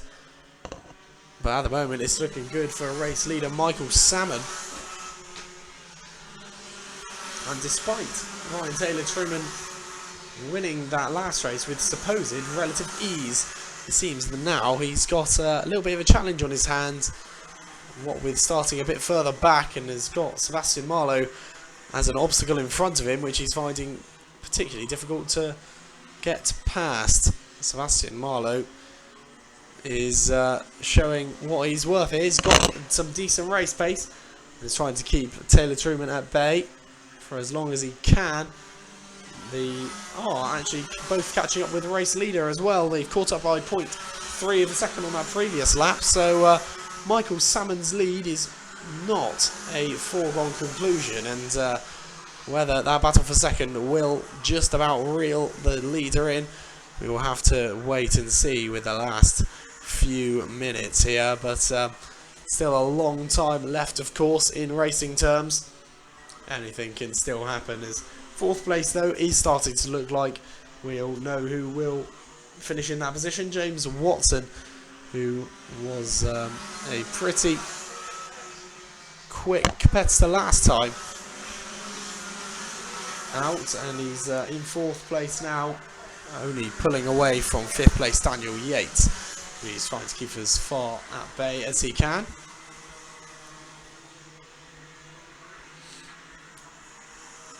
But around the horseshoe go the leading triplet, and that gap has been sliced now to less than a second between Michael Salmon and Sebastian Marlowe, and we could be in for a real treat with the top 3 races here. The last heat wasn't so exciting, if I'm being totally honest. It was Ryan Taylor-Truman led from start to finish without much pressure, but with Michael Salmon's being reeled in by both Marlowe and Taylor-Truman, it could be a very different story. He could be in for a good battle in the closing stages of this race. Well, the latter part of this race anyway. It's not even the closing stages yet, really. Still got 3 minutes remaining of this one as Marlowe ducks his head and tries to gain as much speed as he can down the pit straight, but they've really caught up with Michael Salmon now, and Salmon, whether he's aware of their presence, we do not know, but what we do know is that he's going to have to defend pretty impressively if he wants to keep these two at bay. They've both showed that they do have superior pace to the race leader, and whether he'll be able to defend from them for the remaining 2 minutes and 40 seconds will be a task, that's for sure. As Sebastian Marlowe has a look, does he, down the inside, he's going to commit, and he goes up the inside of Billy's blind. Ryan Taylor-Truman is going to try and follow through as well, and he does manage to do so, so into the S's and onto the Sturby straight. It is Sebastian Marlowe who leads the race from Ryan Taylor-Truman, and Michael Salmon, from seemingly out of nowhere from his position, goes from 1st to 3rd in almost no time at all, and Salmon already starting to lose time on the top 2, so it seemed like it was only a matter of time that Marlowe and Taylor-Truman were going to get into the lead of the race. And now they need to sort out between themselves, and Ryan Taylor-Truman goes on the inside. Looks like he's made that move stick, and he does indeed do that. So they're going to have to squabble between themselves, I was going to say, who will come out on top. But it's looking now like it's very much could be any of the 3, because Michael Salmon is, despite he was being left behind at one point and just as he was overtaken, but now is found a little bit of motivation from somewhere to try and keep himself in touch with the top 2, and the battle for the lead rages on. could still be Taylor Truman, Marlowe or Salmon realistically.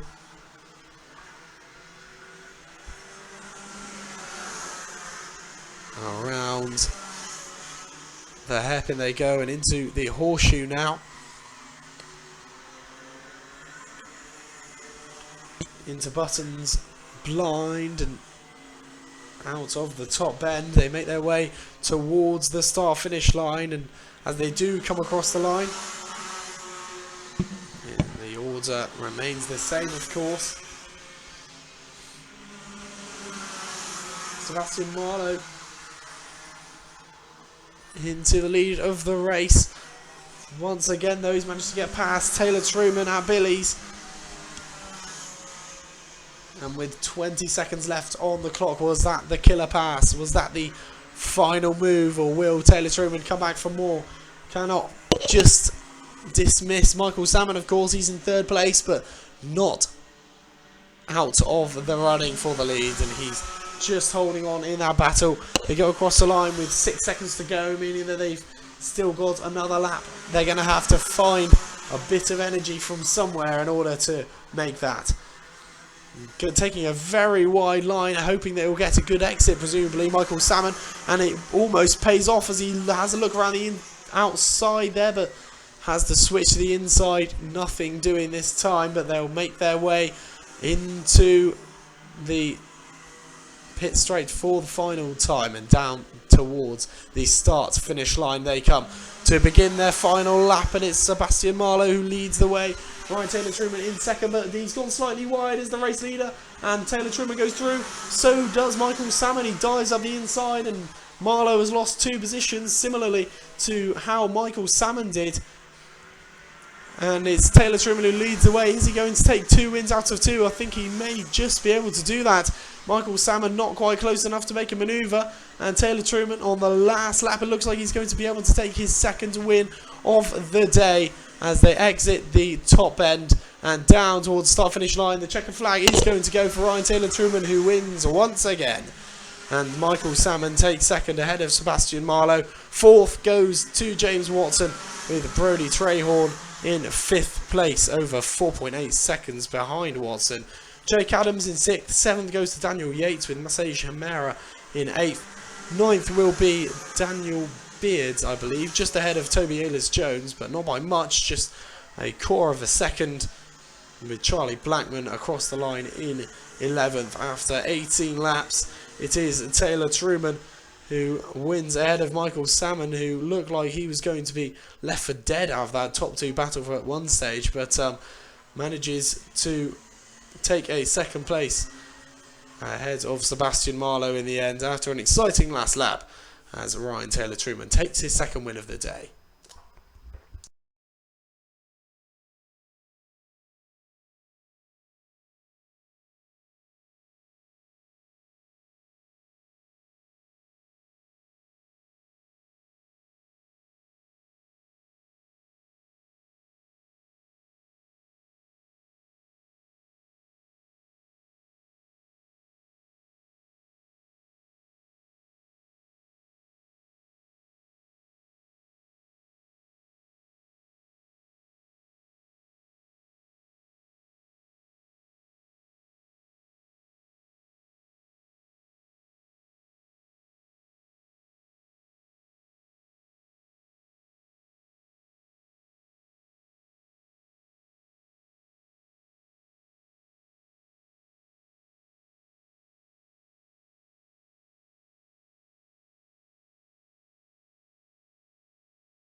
The Senior Max second heat is going to get underway after a couple of corners of formation. Philip Hayworth starts alongside Jordan Brightman West on the front row. Is James Moorcroft alongside Fraser Danoon on row 2. Row 3 is Harriet Styles with Andy Ward, and Derek Hunt has got Oliver Holden for company on row 4. Michael Finch and Amelia Vincent round out the top 10 on the grid. And let's see how the second heat of the day goes. Hayworth on pole, alongside him Brightman West, and he'll be hoping to get as good a getaway as he possibly can, the number 66, as they make their way off of the start line. Away they go with 10 minutes of the Senior Max to enjoy. Out of the first few corners, and unsurprisingly it's Philip Hayworth who takes an early lead. There's already a contact flag out though, and that's for Charlie Turner. Excessive weaving on formation lap, I'm being told that's for though, not a contact warning, which is I'm not sure whether that might even be the first time I've seen that excessive weaving on formation lap, but there we are. Number 5 does get that penalty, but as they go across the line, let's see who really won out of the front runners. Philip Hayworth leads, and James Moorcroft with Harriet Styles in second and third. No changes at all in the top 3 after that first lap. But Oliver Holden in 4th place, gained 2 positions off the start. Derek Hunt remains in 5th with 6 Peter Jeans, with 7th place Colin Davis. Thomas Martin in 8th. Lost many positions to Fraser Danoon off the start. The number 99 did not have a good start at all, and dropped from the front row to 13th in just 1 lap. So not a good start from Danoon, as he loses another couple of positions there. Charlie Turner with a brilliant last lap there. He gets up into 5th place when he was 9th at the start of the lap. So another great start to the race for the number 5 of Charlie Turner.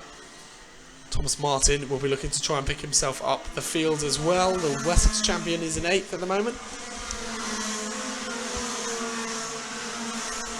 Just over 8 minutes remaining on the clock, so still a long time left. There's a car going very slowly, the number 35, Michael Finch. He's supposedly got an issue with the kart, going extremely slowly. There's another kart who's off as well at the straight between Billy's and the top bend. Not so often you see drivers go off there, but incidents can happen anywhere on this circuit. Peter Jeans is the victim of that one though. Hayworth leads Moorcroft, with Oliver Holden in 3rd, over 2.8 seconds behind Moorcroft though, with Charlie Turner in 4th. 5th is Harriet Styles, 6th Thomas Martin, 7th Cole Edwards, 8th Derek Hunt, 9th is Colin Davis, and Ethan Haynes in 10th position, and he showed some really good pace. Ethan Haynes on the back end of the previous race, and he'll be looking to try and carry that into this one, I'm sure. The number 30 is one to look out for. Hayworth and Moorcroft across the line, and Moorcroft is closing in on the race leader Hayworth.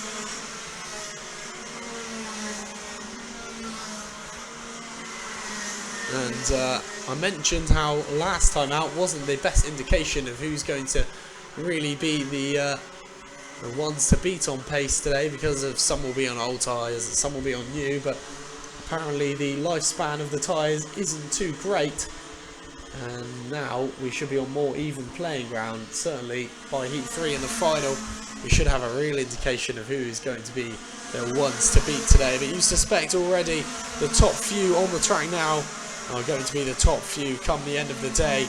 Hayworth, Moorcroft, Martin, Holden and Edwards, all very quick, capable drivers, and Ethan Haynes in 7th, of course, nothing to be sniffed at either. Charlie Turner's in the pits though, and he's another driver who you would certainly consider to be one of the top few out here, that he hasn't got that number 5 kart for asking for it, that's for sure. He's earned that number. And in the pits now, he will take the points for 17th position with a problem with that car, so hopefully for him he'll come out of the pits in heat 3 and have a revitalised car. But he actually got a mechanical flag, so had to retire into the pits. Got a exhaust problem somewhere along the line. Moorcroft still trying to get past race leader Hayworth though, and they've been exchanging blow for blow as they continue to lose time and gain time on one another.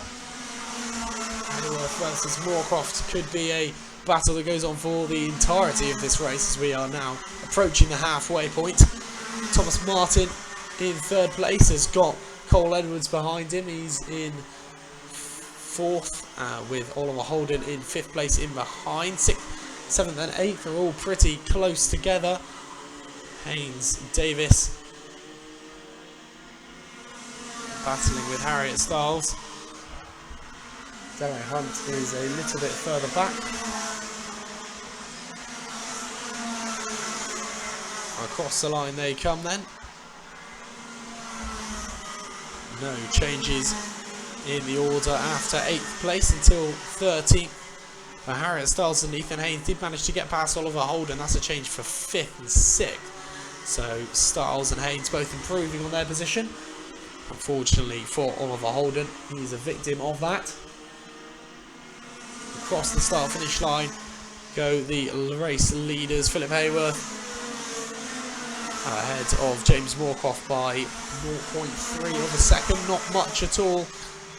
And if Moorcroft can just find a tiny bit of pace from somewhere, then Hayworth could be in some real danger of surrendering this lead.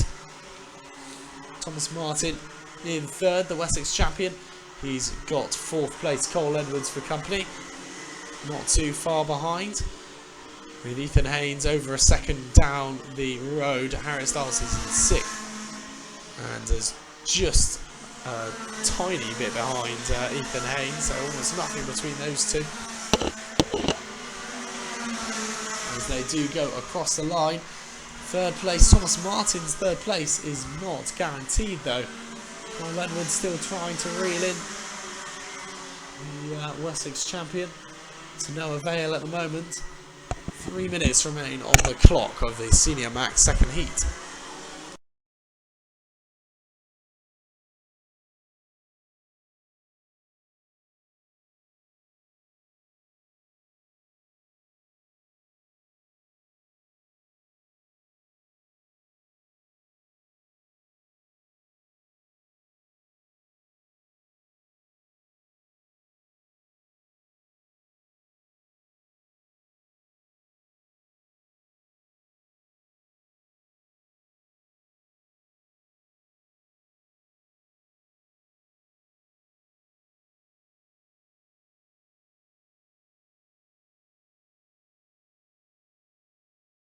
There's an incident as the number 16, or is it 18? It might be the 18 of Harriet Styles has been punted into the barrier just by the side of the horseshoe there.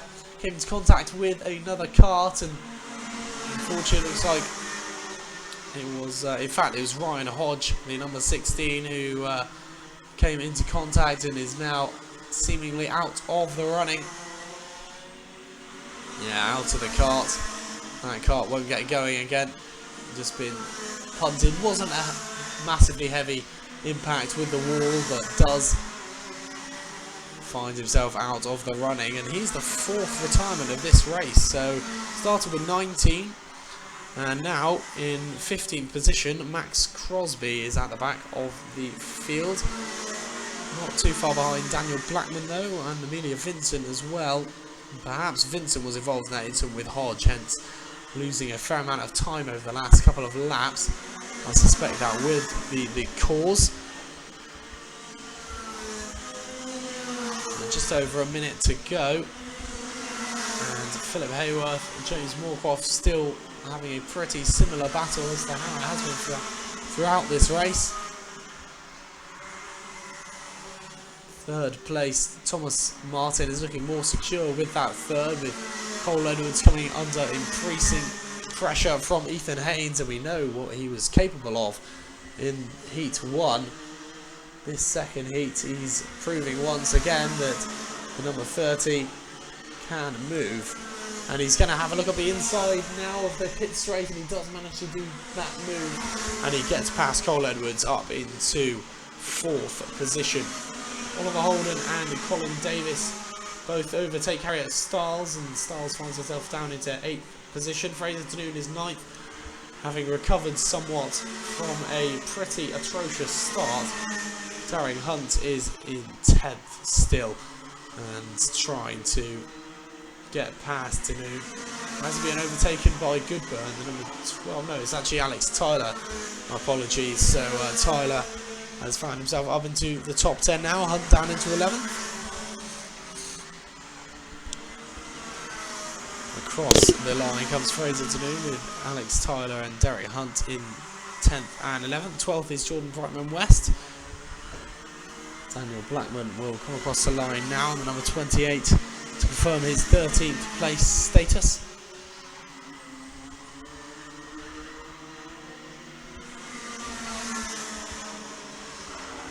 Hayworth followed by Moorcroft. Still that battle very close. 0.25 of a second is the difference between them, but nothing doing from either driver in terms of sustained real pressure on the other. Hayworth can't escape and Moorcroft can't get close enough to raise a really effective attack. And here's the last lap though. As they'll go across the line, it'll be the checkered flag and the win for Philip Hayworth. James Moorcroft takes second. Third goes to Thomas Martin with Ethan Haynes in fourth. Fifth goes to Cole Edwards. Sixth place will be Oliver Holden with seventh place. Harriet Stiles gets past Colin Davis on the last lap. Fraser Tanoon also comes in eighth, so recovers slightly from a poor start. Colin Davis in ninth. 10th goes to Alex Tyler, which concludes the top 10 of the Senior Max second heat.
We move on now to the Honda and Miami Cadet third and final heat.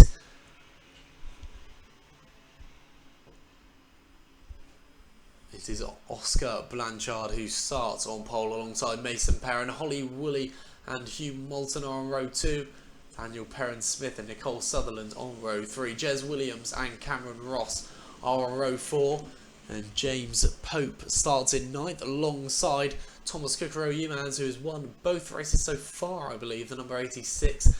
So certainly keep an eye out for him. Starts in 10th place. Harry James and Ollie Tyler. Once again, Ollie Tyler, a very quick driver. They start in 11th and 12th. Other drivers to watch, Whittington Couch and Charlie Vaughan. They start in 15th and 17th consecutively. So let's see how this race goes as the number 54 Blanchard gets us underway with the third heat of the day for the Honda Cadets. There's a couple of spinners, 3 spinners. Each of the drivers will get going again, though. Lucky that the drivers managed to avoid contact there, because the driver who spun was actually quite far up the order, but the other drivers were alert and aware and managed to get their carts out of the way to avoid further damage. So that's good to see. There's a good early lead though from the number 54 Oscar Blanchard, who has taken full advantage from starting on pole on the grid and now leads the way. So as the carts come across the line to complete their first lap, it is Oscar Blanchard who takes an early lead with Mason Perrin in second. Third, Thomas Kukuru-Yeomans after a fantastic start once again, gaining 8 positions off the start with Harry James in fourth. Oliver Makepeace gained 10 positions, can you believe? Started in 15th, now up to 5th.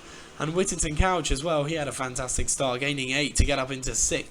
Perrin, Smith, Moulton and Jez Williams all losing positions, but Charlie Vaughan finds himself into the top 10 after just 1 lap as well. So big winners and losers after that first lap. There's still an awful lot of time left, of course. Let's see if Blanchard can hold on to this lead much longer. He's dropped out to Mason Perrin, who's now our new race leader. But will Thomas Kukuru-Yeomans be in the lead of this race by even the end of the lap? He's already got into second place. And the yellow flag's waving for a kart who's off into the tyre wall, unfortunately, but manages to get going again. The contact with the tyre wall was very light and manages to resume with his race. Never good to see retirements, of course, but Thomas Kukuru-Yeomans into the lead of the race. And the number 54 being pushed out wide, Mason Perrin. He's almost 3 abreast with another driver in there, Oliver Makepeace, I think, trying to get involved as they come out of the top end. It is going to be Mason Perrin who has lost the lead, and Thomas Kukuru-Yeomans who is on course to take 3 wins out of 3. Not something you see very often in the Honda Cadets. And Thomas Kukuru-Yeomans' form at the moment is nothing short of perfect after today's evident performances. Into the hairpin come the top few drivers, and there's another spinner. He was quite far up the order but gets the kart spun round facing the right way and resumes the race. There's another spinner or two at the hairpin, and one of the spinners, after recovering, makes contact with the other, both trying to recover and get back on track, but an accidental sideswipe by the number 97 as he tries to rejoin the race. James Pope. Highest placed Miami cadet is Cameron Crockett. He's in 15th position on the track. And the next highest placed Miami cadet is Zico H. Collis. Not sure what the H stands for there, but the number 27 is in 18th on the circuit. And the only other Miami cadet is Roman Nikolai in 20th place. Adam Nikolai, not aware whether he is a brother or other relative of Roman. He's in 21st. Ollie Stevens and James Pope round out the order in 22nd and 23rd of the 23-man Honda and Miami cadet grid. Kukuru-Yeomans leads by almost a second, with Whittington Couch in second place. And Whittington Couch has constantly been inferior to Kukuru-Yeomans today, unfortunately for him.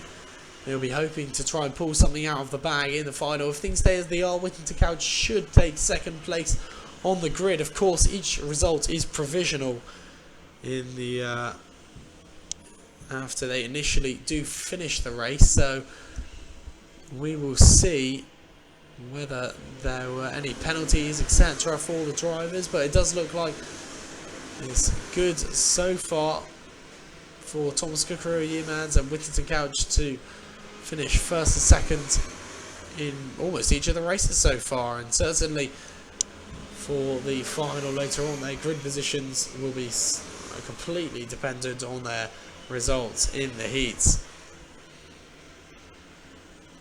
Just under 5.5 minutes remain. Oliver Makepeace in third is right on the back of the second place Joshua Whittington Couch, the number 99, who's got to be cautious. He doesn't focus too much on attacking and make any mistake, because Oliver Makepeace and Charlie Vaughan are right there in third and fourth.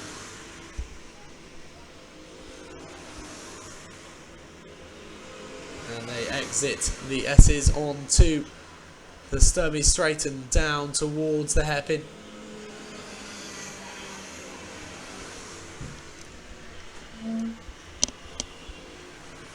Top 4 drivers. The only substantial gap is the one between first and second, Kukuru-Yeomans and Whittington Couch. Despite that gap being closed in on over the last couple laps, it does still look good for Thomas Kukuru-Yeomans to claim his hat-trick of victories for the day, as the battle continues to hotten up at the front.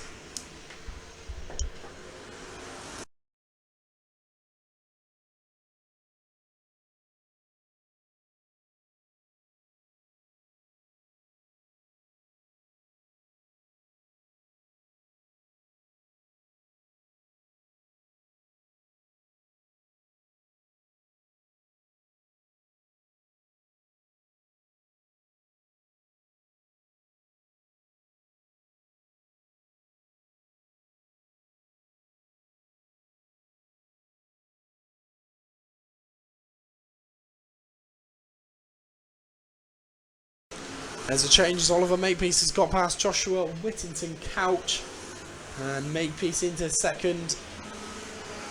Once again, the number 52 looks like it might have been passed as well by Charlie Vaughan, who's of course always going to be at the front. We know how capable a young driver Vaughan is. It's been Ollie Tyler, as he hasn't had such a productive day today. Ollie Tyler struggled slightly with pace, but Charlie Vaughan is still right at the front and showing everyone what he's made of out there. He's trying to get past Oliver Makepeace, and that will promote him into second place. Will he then be able to have a surge to try and get past Thomas Kukuro-Yearmans, who has led almost comfortably over the last few laps? Drivers, I'm sure, will be looking to try and heap on the pressure, but for the first time in this race, I can remember anyway, Kukuro-Yearmans' lead is over a second. And whether that will be closed up on, we shall see. But Makepeace and Vaughan, they are the ones in charge of making sure that he doesn't just go on and take a fantastic victory by a huge margin once again. Kukuro-Yearmans is trying to do just that. And at the moment he's in control with 2 minutes and 12 seconds left on the clock.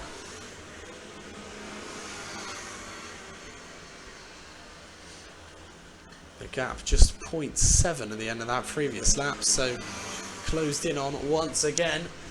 Thomas Kukuro-Yearmans escaping a real issue as Joshua Whittington Couch in fourth place watches this battle on, eager to try and get involved himself.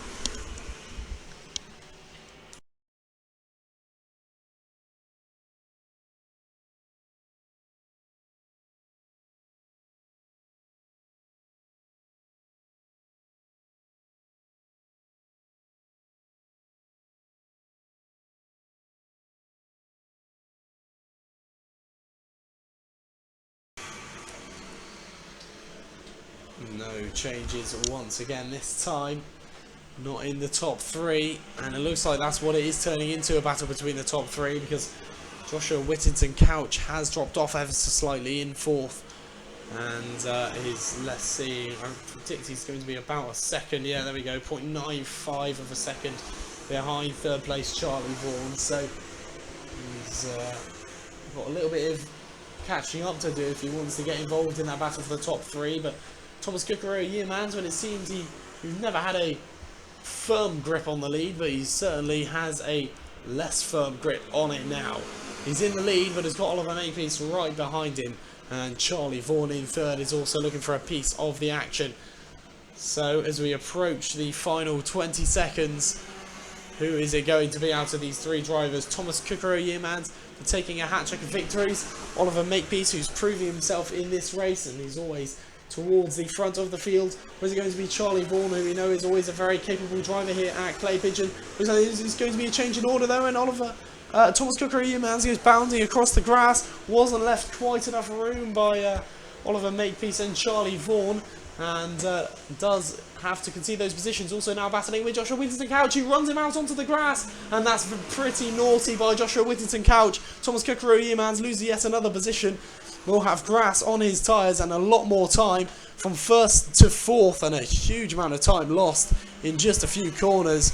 Disappointing for him, but as they go across the line now, they will start the final lap, the front runners, And it is Oliver Makepeace in the lead of the race for the first time. He's got Charlie Vaughan for company though.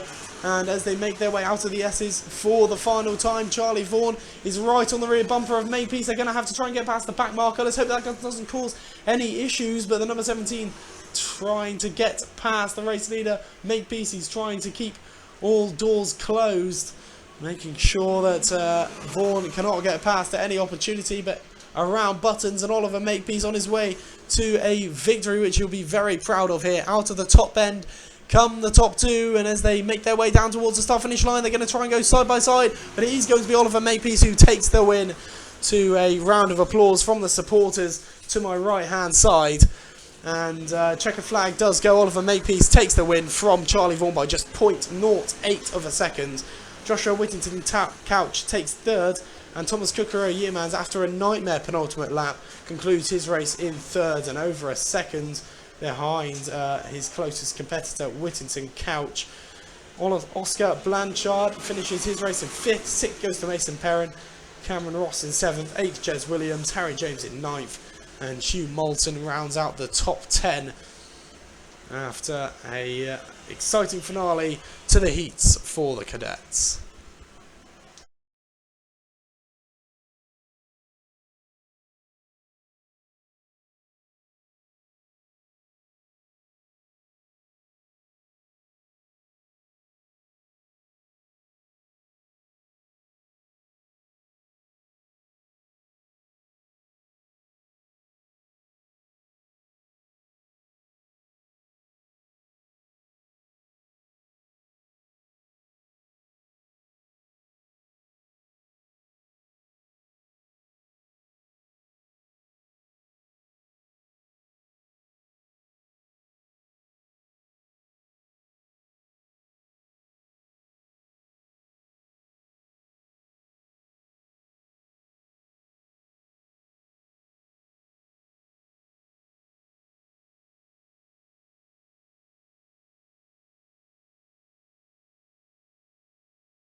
It's the Junior Max Heat 3 now, and they get underway.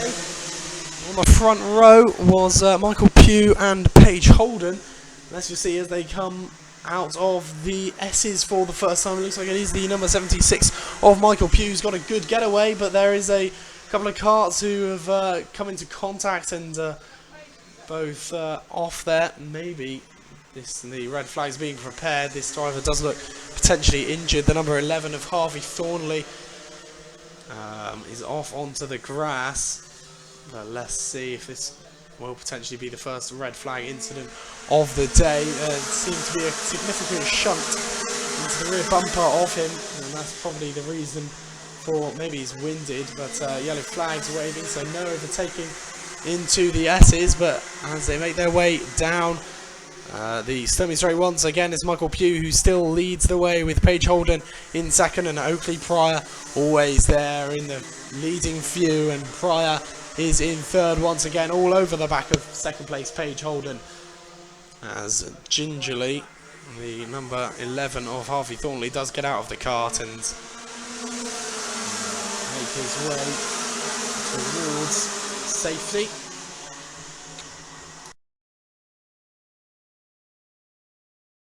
Close between the top three, those yellow flags being waved, still in that sector, so an overtaking there, but it's a free-for-all once again as they get down to the hairpin in the horseshoe, but it's looking like Oakley Pryor tries to go up the inside, but a bit of contact, and he lost a lot of time there, and Pryor trying to get past Paige Holden, but Paige Holden closed the door, and Tin and Rourke gets past and into the top three.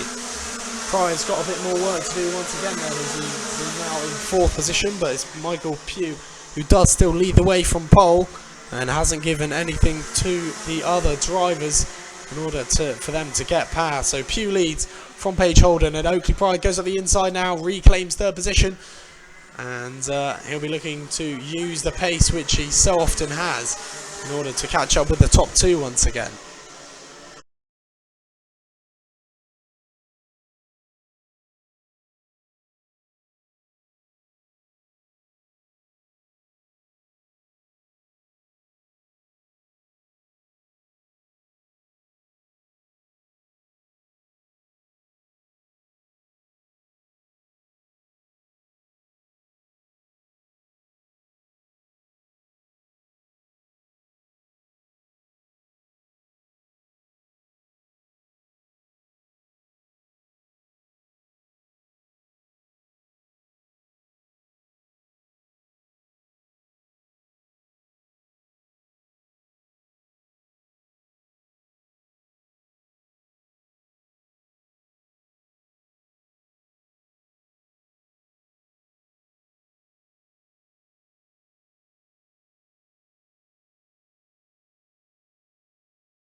Oakley Pryor has made his progress up into second place and has now only got race leader Michael Pugh to get past. He's going to try and go on the inside here and manages to make that move. Michael Pugh has to concede his lead for the first time in this race. But it is Oakley Pryor now, our new race leader. And that is very, very close indeed. Is the number 50, Paige Holden, just trying to make a move and defend at the same time, and manages to do something of a slide down in the horseshoe there. But Oakley Pryor leaving an unfamiliar sight for himself and a lot of the spectators around here, I'm sure. The drivers in behind him just don't quite have that pace that Pryor seems to occupy at the moment, and has done throughout this season. He's been very lethal and is in the lead once again. His margin already looking like it's opened up fairly significantly back to Michael Pugh. And Pugh, we haven't seen so much of him today. He's been hovering around the midfield for the majority of the races, but now in second place, and he managed to do a really good job of holding on to the lead for so long, but he'll really gain credentials if he manages to catch up and overtake Oakley Pryor once again. But as I say, that is one very tall order. Oakley Pryor is truly the master of the Junior Max around Clay Pigeon at the moment.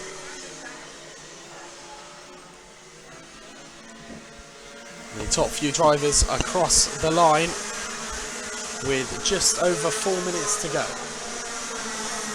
Pugh, Holden, Rourke still remains with the top few, and Holden arguably could be fortunate to still be in this race after that. A couple of laps ago, could have very easily been an incident.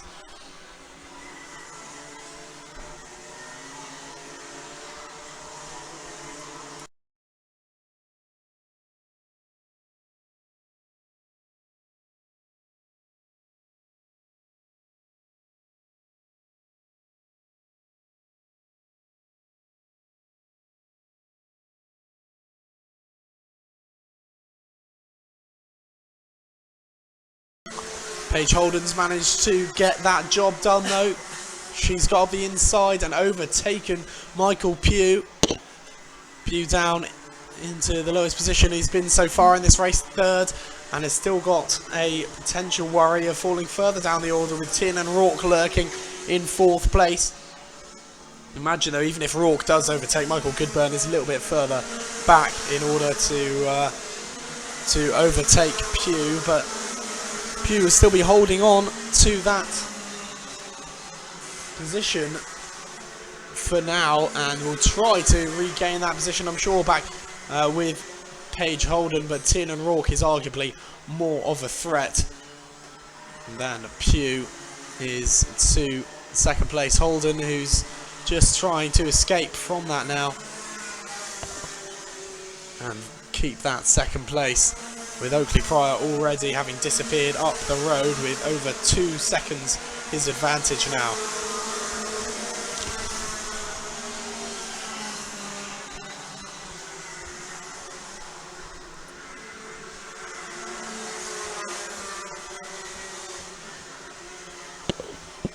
So there's going to be a change, a bit of contact there with a couple of the karts a bit further down the order.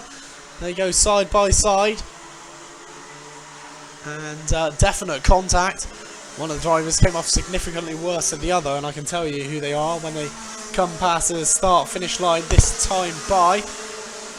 But it is Paige Holden who remains in second place in that battle, which we are watching at the moment. It was actually Teddy Clinton who came into contact with, I believe it was Bradley Watts, who managed to gain a position. And Bradley Watts, at the start of the day, seemed like the main threat to Oakley Pryor. But after a race here, Bradley Watts, which he probably won't want to remember, hasn't been so fast out there. Does hold the fastest lap though, as I say that, which is a bit ironic, but 34.94, that's a 100th of a second faster than Oakley Pryor's managed thus far. Hasn't managed to turn that into a result though at the moment, Bradley Watts.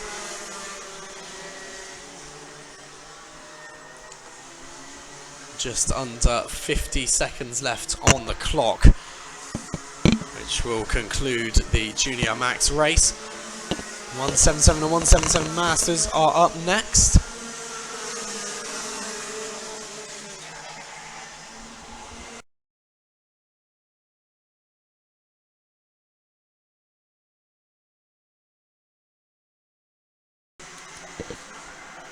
The gap between Pryor and Holden now 2.42 of a second. Pryor's only opening up his advantage ever so efficiently with minimal fuss.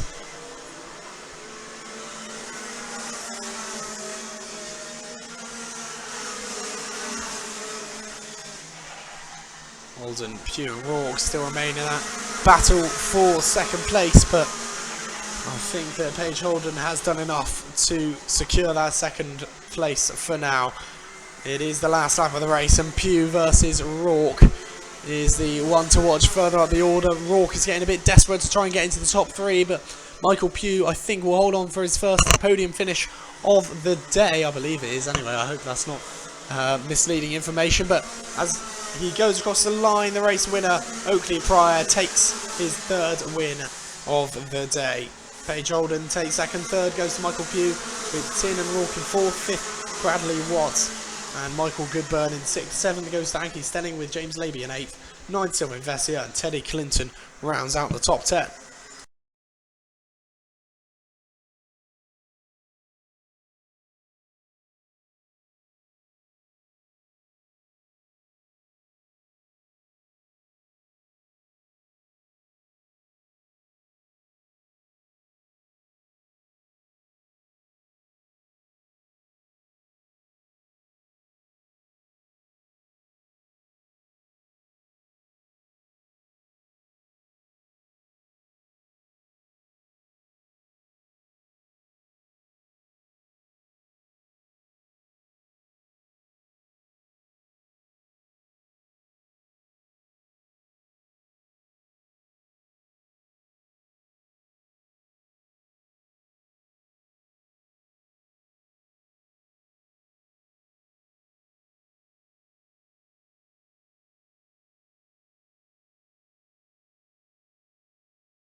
Rob Prince in the lead of this one then, the 177 and 177 Masters third heat.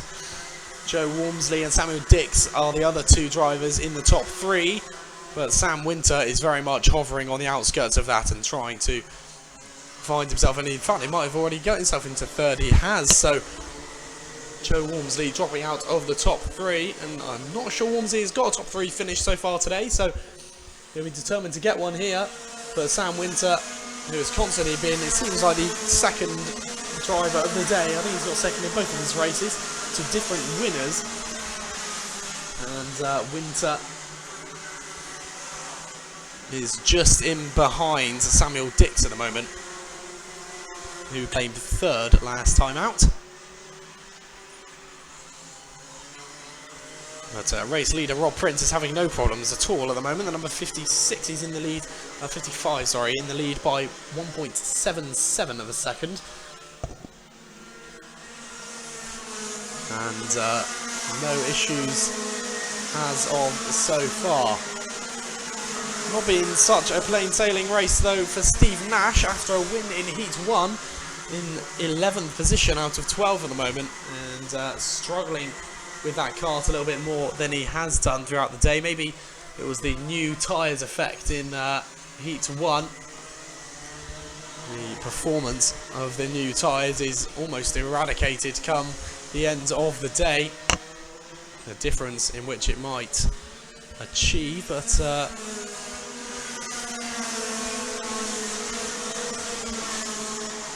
Rob Prince is leading by 1.75 seconds, so he's continuing to open up that lead. Back to second place Samuel Dix, who's still got Sam Winter for company, but Winter in a very attacking frame of mind, but not quite able to get past at the moment. Joe Walmsley and Gary Cox are in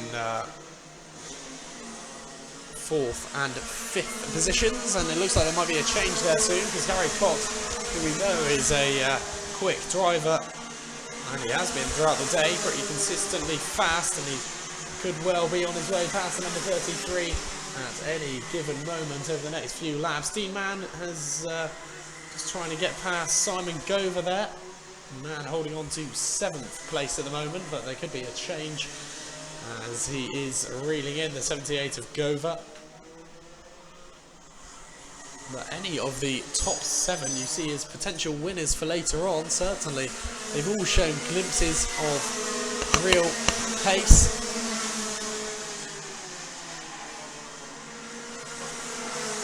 Looks like Steve Nash could be overtaken here by Scott Walker, who he briefly did get past, I believe. So Scott Walker ahead of Steve Nash by 0.00 according to the computer. So they really were side by side. It's just about as close as you can get over the line. Across the line goes our race leader. Second place, Sam Winter, once again in second position, this time having got past Samuel Dix, and Dix has lost several positions as a result actually. Didn't see that overtake, but it looks like it has certainly on Samuel Dix's chance of getting in the top 2, because now he's in 5th place.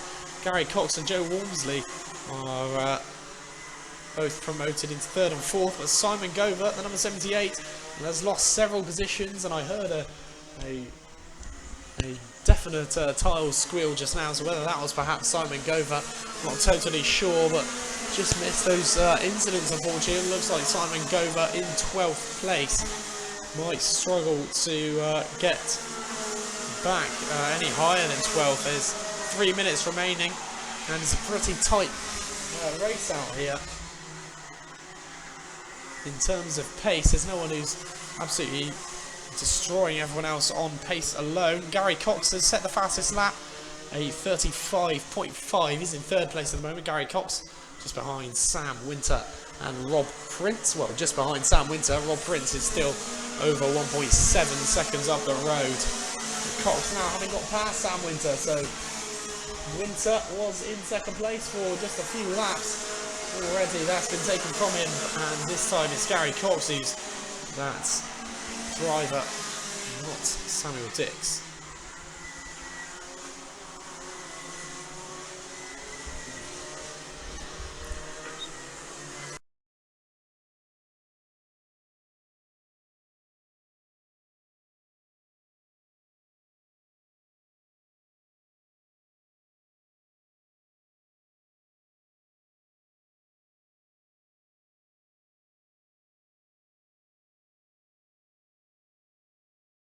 Just under 2 minutes to go then.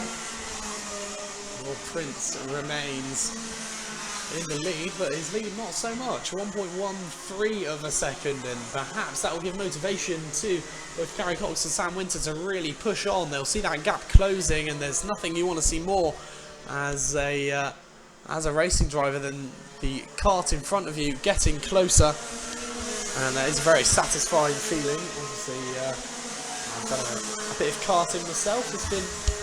It's very enjoyable, of course, and those drivers will be getting that thrill at the moment as they reel in Rob Prince.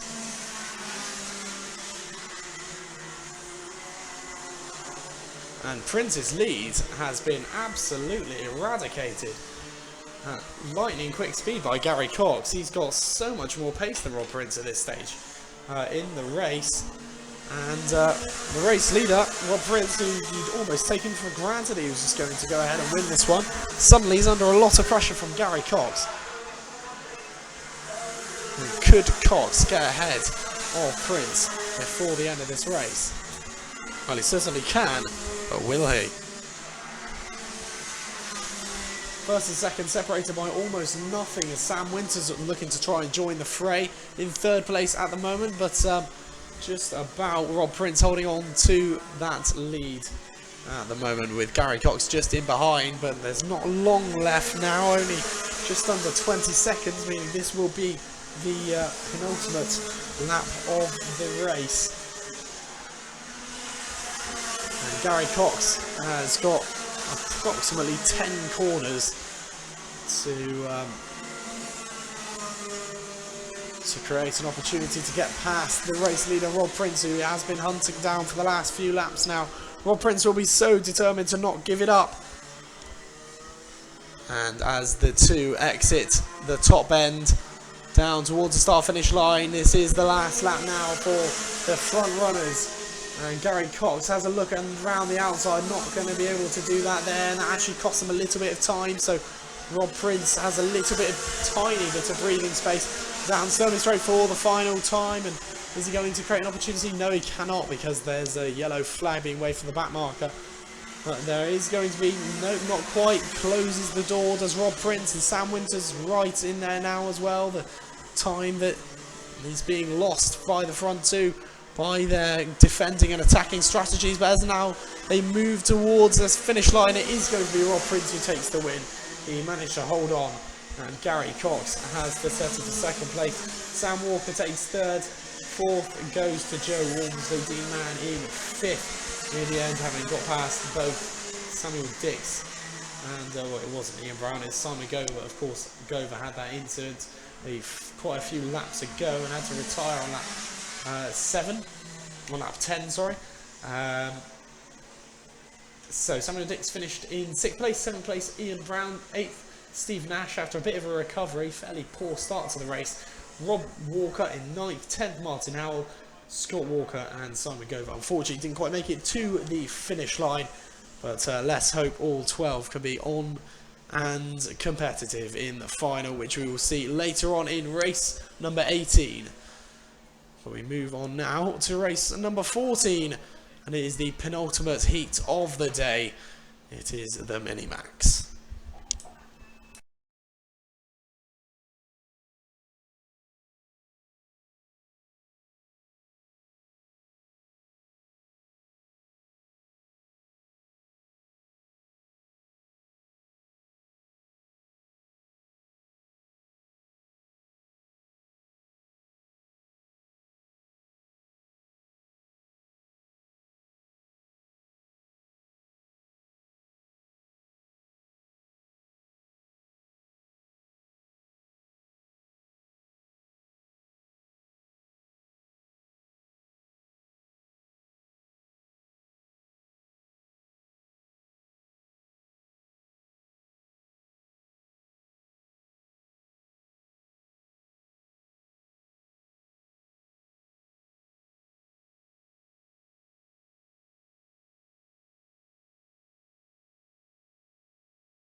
Minimax third heat grid has lined up. They're going around on their formation lap now, and it's Sebastian Marlowe who starts on pole alongside the number 54 of Jake Adams.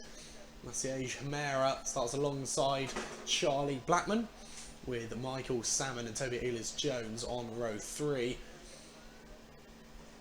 James Watson and Daniel Yates line up on row 4, and twice winner in the first 2 heats. Ryan Taylor-Truman starts in 9th. Let's see how they get away. Are they racing here? Looks like they are, but didn't look like the quickest start ever from the Minimax there, but they do get away. So the number 97 is in an early lead here. Number 97 is Sebastian Marlowe, and had a pretty decent grid position off the front.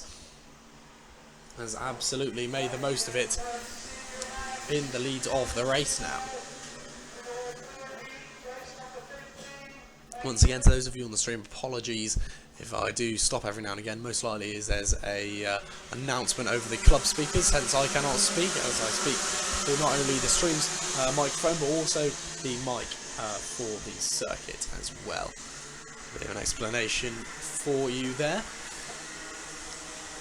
But Sebastian Marlowe does still lead the way then, with Jake Adams in second and Michael Salmon in third. Yellow flags wave for an incident at the hairpin, but it looks like one of the drivers has been perhaps made contact with by another, the number 77, trying to get that car back into the race. Maciej Hamera, that is. Again, I do feel like I'm slightly butchering that name, so once again, any kind of corrections or any notices you do want to be put out over this system, then you can come to the commentary box, and I'm more than happy to oblige. So that is absolutely fine. No changes in order at the front on that last lap though. Marlowe leads Adams, who leads Salmon, and Ryan Taylor-Truman is up into 4th. We always knew he was going to be a competitor. He's not won the last 2 races out of dumb luck. And now being in 4th place, he can eye up the top 3 and knows his next opponent is Michael Salmon. After only 3 laps completed, Ryan Taylor-Truman already can see the race leader. When he started right at the back, just 2 drivers were behind him on the grid. Now only 3 are in front.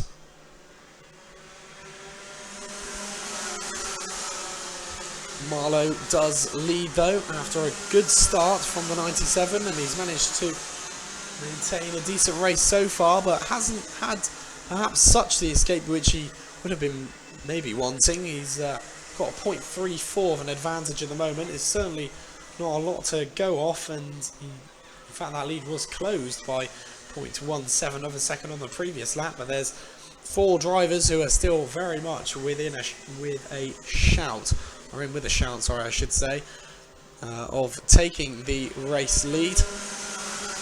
A little bit further back is 5th place James Watson. He's slightly on his own. There's not really a competitor particularly close either side of him. He's got at least a 2-second gap either side of him, which is a bit of a bummer, but hopefully for him he'll be able to catch up with the top few and make things very interesting from a neutral point of view as well. As Marlowe still leads the way, but it's the number 54 Jake Adams maintains 2nd, Salmon and Taylor-Truman fighting ferociously for 3rd. Still a lot of time left in this race though. Looks like there has not been a change. Michael Salmon remains ahead of Ryan Taylor-Truman for now. And Salmon, who looks so set to go on and win Heat 2, just lost out at the dying embers of the race to another Ryan Taylor-Truman victory. And Salmon will want the one up on him here. He'll want to get a position ahead of Ryan Taylor-Truman to even stand a chance of getting pole position. At the moment though, pole position is almost being given to Ryan Taylor-Truman, even with the amount of time you've got left because of his 2 previous victories. Sebastian Marlowe has a quick look over his shoulder, sees the 3 competitors who are right on his tail. Wonder what he's thinking at this very moment. As Ryan Taylor-Truman dives up the inside, though, he's got the inside of Michael Salmon. He pushes him out wide, but they touch. And Salmon and both Taylor-Truman and Salmon both go onto the grass. Salmon manages to rejoin the circuit, as does Taylor-Truman, but Taylor-Truman definitely came off much better. Salmon got run out slightly onto the grass there, bounces across, loses a position a lot of time, and that will scupper his chances of finishing in the top 2 this afternoon. But there's still the final later on. Of course, that's where the most points are up for grabs. He will be disappointed with that, Michael Salmon. A racing incident, that one. I'm sure the officials will have a look at that.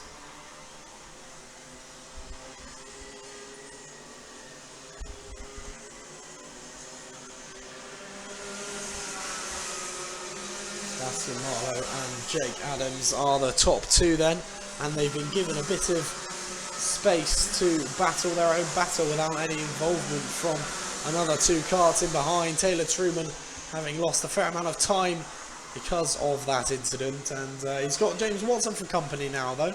He's helped James Watson get involved with another driver because, as I mentioned before, was slightly in no man's land before, but now has got himself back into a position where he can race once again, and he's going to attempt to do that with Taylor-Truman in front of him here. Michael Salmon in 5th place has got the number 41 of Brody Trahorn in behind, but Salmon will be hoping to keep Trahorn at bay for the remainder of the race, considering Trahorn is about a second behind, and Salmon has shown that he has a pretty substantial pace throughout the day. We'll be hoping he can maintain 5th.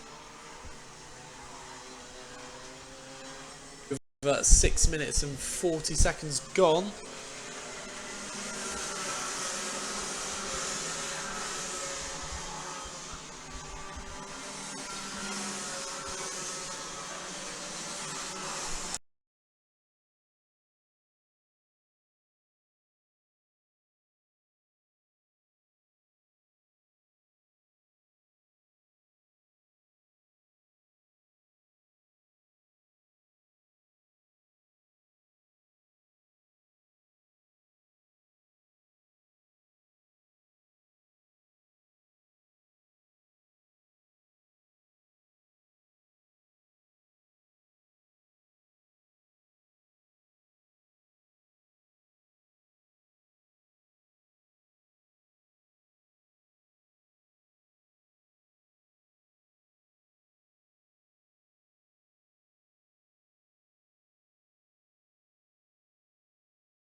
Marlowe's lead is being made more comfortable by the fact that now Adams has been drawn into a battle with Ryan Taylor-Truman now.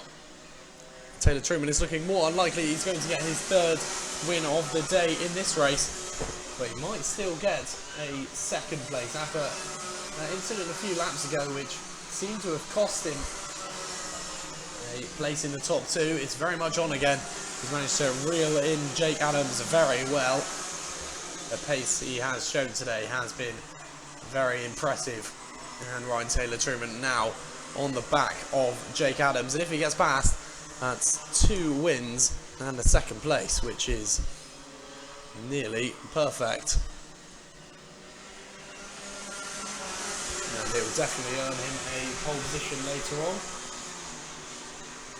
There have been no penalties, etc., but he does go on the inside, makes it look easy, almost like he was overtaking a back marker there, up the inside of Jake Adams, who maybe was just aware that the superior pace belonged with Taylor Truman, and fighting it for too long would have been a bit of a waste of time. So Adams does seemingly let Taylor Truman through to some extent.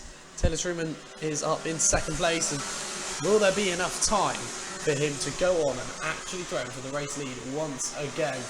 There's still going to be a lap after this one, and Marlowe will be very cautiously looking over his shoulder and seeing that kart, the number 65, which has won 2 races so far today and is in hot pursuit of a third. The top 2 exit the top bend and head towards the start finish line, and once again they'll see the last lap board now as they go across the line. Taylor Truman has got a very tough challenge on his hands, but if he can do so in the last half a mile of a race, it will be more than deserved. Down the Sturmey straight they come, Sebastian Marlowe doing everything he can to hold on to that lead, and at the moment that margin isn't close enough that he'll be screaming for the race to end. But Taylor Truman does have a little look now, and he's properly on the back of Marlowe. Out of the top end they come. They've got to try and get alongside as Taylor Truman if he wants this victory, but I don't think he's going to be able to do so. A fantastic victory for Sebastian Marlowe, who takes the win from Ryan Taylor Truman by just 0.16 of a second. Jake Adams has to settle for third, with James Watson in fourth. Fifth goes to Michael Salmon.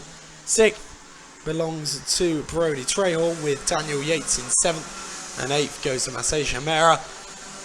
Ninth, Charlie Blackman, and Daniel Beards, Toby Ehlers-Jones round out the rest of the field.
Here we are then with the last heat of the day. It's the Senior Max, and Ryan Hodge will start on pole position alongside Cole Edwards. Colin Davis and Daniel Blackman start on row 2, with Charlie Turner, Oliver Holden on a very quick row 3. Ethan Haynes and Harriet Stiles start in 7th and 8th place, with 9th and 10th being Brightman West and Thomas Martin. Let's see if they will go around one more time. Who will come out on top in this one? Of course, the last decider of the grid positions for the finals later on. Then we'll have a quick lunch break, then be back with the finals, and it's going to be a good final to start us off, that's for sure. Very much an understatement, as the cadets will get us underway in race number 16. You won't want to miss that one. And the Senior Max third heat is what we're going to be looking at for the next 10 minutes or so. A little bit longer than 10 minutes, with one added lap, of course. But Ryan Hodge will try and get as good a getaway as he can. Cole Edwards also on the front row. We'll be hoping to try and make the most of that high grid position. There are a lot of fast drivers in this class, and this is the last opportunity for the drivers to decide their grid positions for the final later on. The karts start at the top of the straight and they'll make their way down on to the grid markings now. The acceleration line approaches and here they come across the line to begin the race. Away they go then, the Senior Max, for their third and final heat of the day, and Cole Edwards gets their best start on the outside of the front row and he manages to take a good early lead. Charlie Turner, I believe, has managed to get up into second place, overtaking Ryan Hodge. I believe that was the number 5, is indeed. So Turner up into second with Hodge in third place now.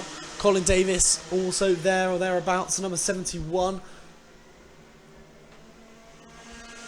And across the line they come. Number 23 of Oliver Holden also quite high up the order, as Colin Davis is in 5th, 6th is Ethan Haynes with Thomas Martin in 7th, 8th is James Moorcock, Harriet Styles in 9th, and Daniel Blackman in 10th place. Well, there's almost nothing to separate the top few at the moment, as Cole Edwards and Charlie Turner race around those two, just starting to try and separate themselves from third place. Oliver Holden, we know, of course, Oliver Holden, especially in his days in the cadets, how quick a driver he was. And out they come down towards the start-finish line once again to complete their second lap. It is Turner, Edwards, Holden as the top 3. Ryan Hodge remains in 4th with 5th, Ethan Haynes. Colin Davis in 6th. 7th is Thomas Martin. And 8th, James Moorcroft.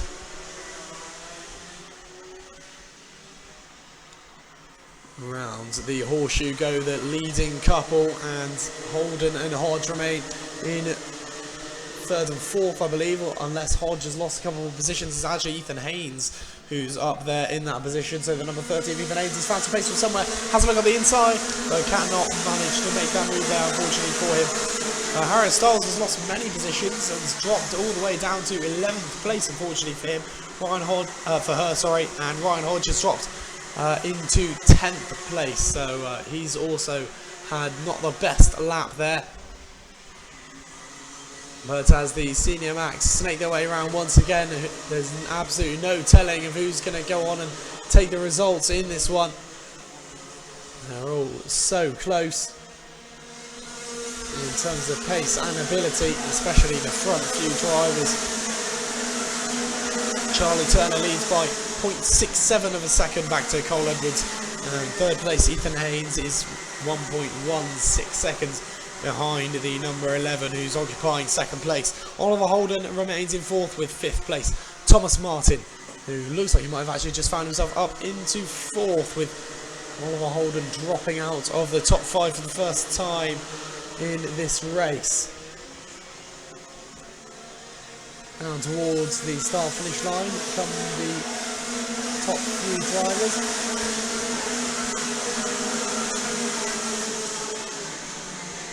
Thomas Martin and James Moorcroft in 4th and 5th. 6th place is Oliver Holden now. 7th, Colin Davis. 8th is Philip Hayworth. 9th, Michael Finch and Ryan Hodge in 10th. Top 10 as things stand. It's looking good for Charlie Turner as he looks to try and escape from Cole Edwards a little more. The 0.87 is the gap now. And Edwards back to Haynes. That is a gap which is becoming smaller each lap as well. Thomas Martin in 4th place has got James Moorcroft for company. A little bit further down the track.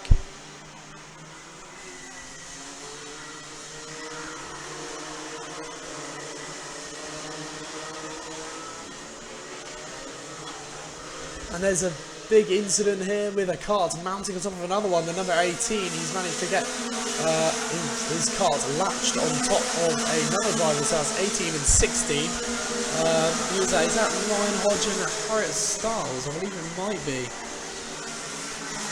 Indeed, Harriet Styles, number 18, who went over the top of the other driver, and they both have to try and get going again. Actually, Peter Jeans, who manages to rejoin in 19th position, but Harriet Styles has pulled into the pits as a result of that incident, presumably.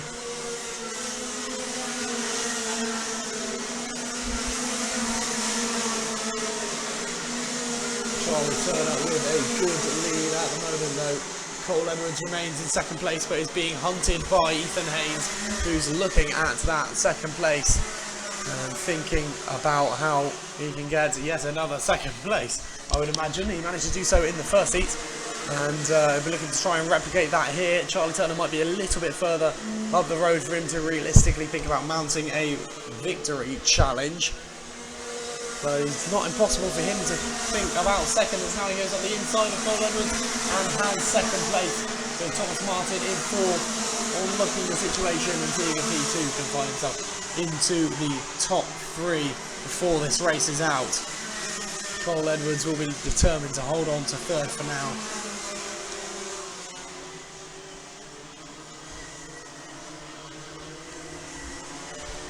James Moorcroft sits in fifth place with Philip Hayworth. In sixth, seventh is Colin Davis.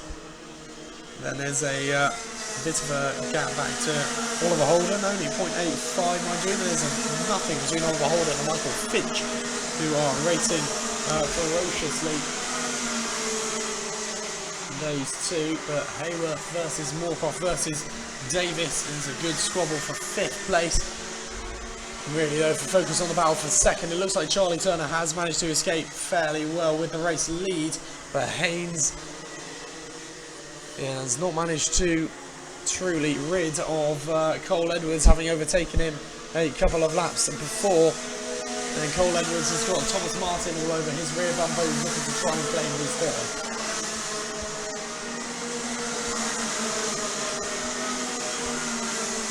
To the Sternly Straight goes that battle for second. Thomas Martin has a quick look up the inside, knows he is not able to do that though.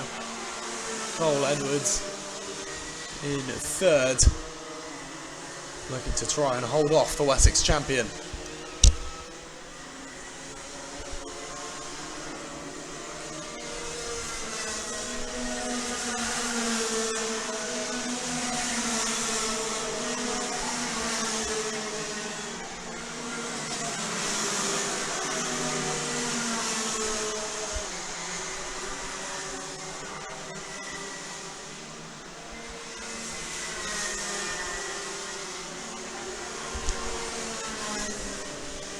Thomas Martin trying to go around the outside though, and he's managed to do that. So Cole Edwards drops a position, but now he's going to try and reclaim it. He does go at the inside of the top bend and reclaims that position, so is into third once again. But Thomas Martin's going to try and come back. Brilliant battle between these two. Is he going to be able to keep that move though? No, Cole Edwards manages to tuck it in the inside and not drift out wide, as many drivers have made the mistake of doing a couple of times during the day. But Thomas Martin still ferociously trying to get past Cole Edwards. Edwards maintained third for now. Thomas Martin trying to get into that position. It's looking good for Charlie Turner. He leads by 1.6 seconds. Ethan Haynes is in second place and will certainly have a decent grid position in the final later on. Cole Edwards has Thomas Martin right in his rear bumper. That is for third place. And fifth is Philip Hayworth with James Moorcroft in sixth. Seventh place is Colin Davis, sorry, then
There's no time left on the clock, meaning next time they go across the line, it will be the final lap.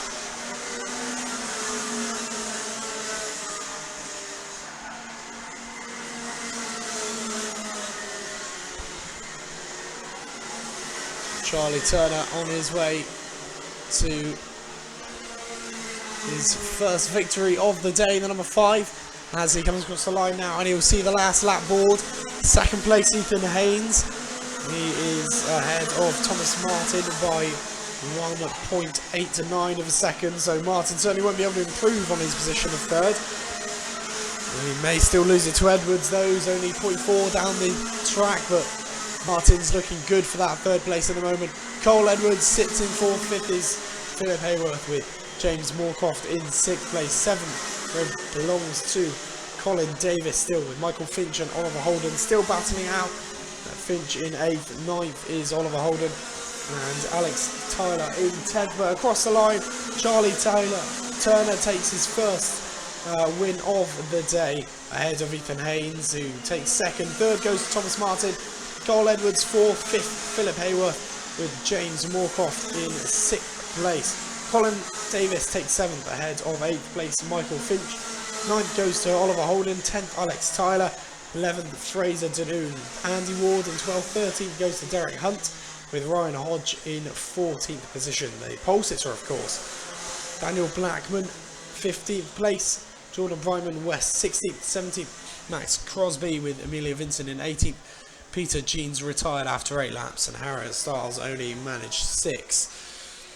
Now, the fastest lap belonged to Thomas Martin, who concluded his race in 3rd, 34.84, just a 100th of a second faster than Ethan Haynes, who has shown he's had real pace throughout the day, and he eventually finished in 2nd. Charlie Turner winning the last of our heats today. But that does mean that we now have a lunch break, then we'll be back with the finals afterwards. The Honda and Miami Cadet finals will get us underway.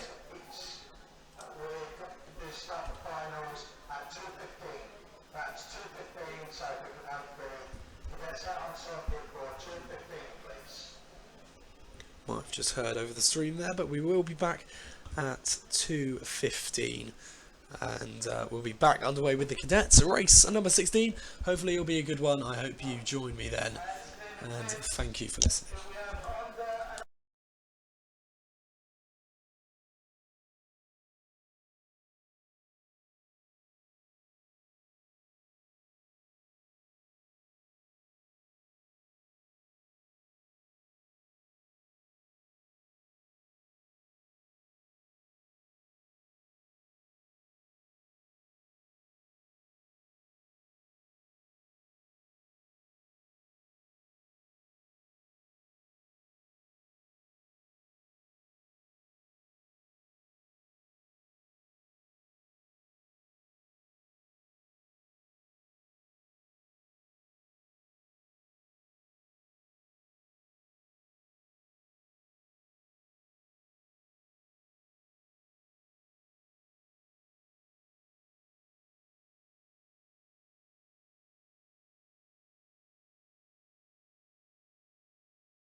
Hello and welcome back.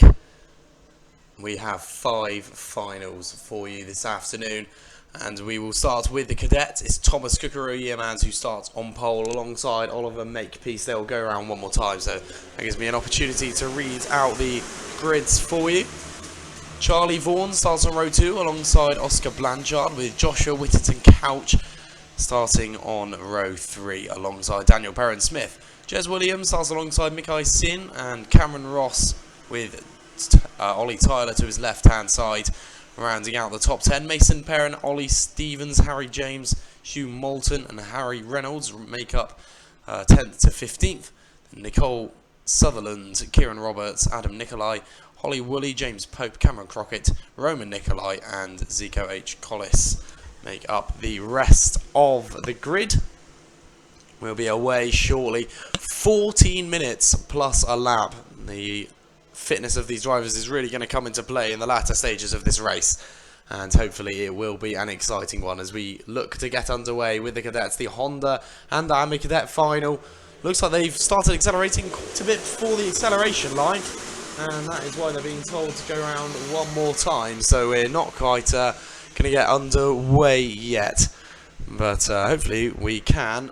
Without much further delay, they'll probably be told to slow down, I'd imagine. And the green flag with the yellow chevron, meaning restart of the race. And they will get underway, hopefully at the end of this lap. And we can get underway with the finals this afternoon.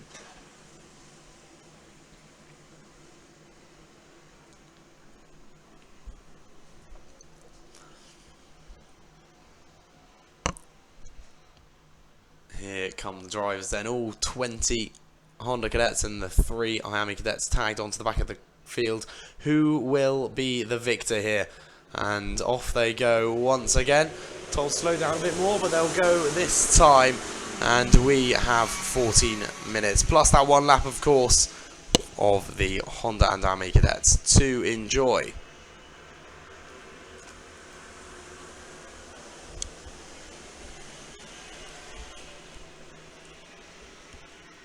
Right from the off, Thomas Yearmans started on pole. He's won at least 2 of the races. Can't quite remember the result of the 3rd heat, but he has had a very good day in the number 86, and Charlie Vaughan is hot on his heels now as the top few drivers exit the top end for the first time and make their way towards the start-finish line. It's Thomas Yearmans in the lead with Charlie Vaughan in second. Third place is the number 52 of Oliver Makepeace, with third being... fourth, being Daniel Perrin-Smith. Joshua Whittington Couch in 5th, 6th, Oscar Blanchard, Mikai Sin, Jez Williams, Cameron Ross and Mason Perrin. Running on the top 10.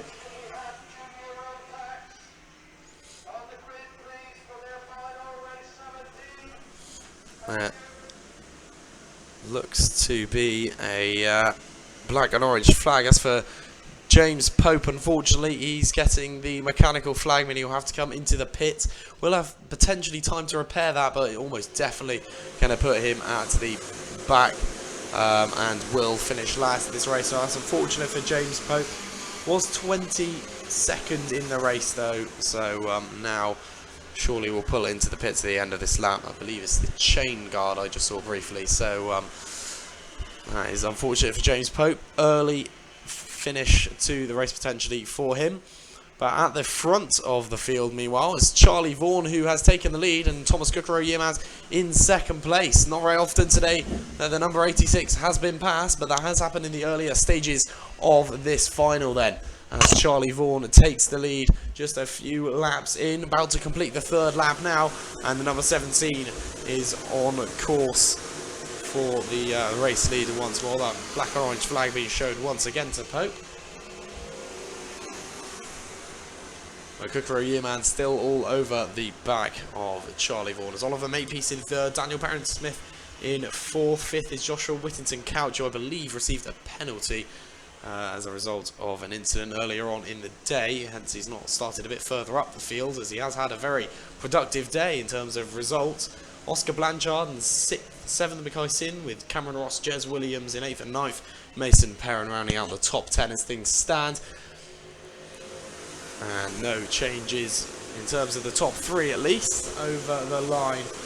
All looking to try and improve on their current positions. But not lose out to the drivers who might be faster just in behind. But the number 68, for example, is at 28, Perrin Smith, defending from Whittington Couch. Not much in it with those two.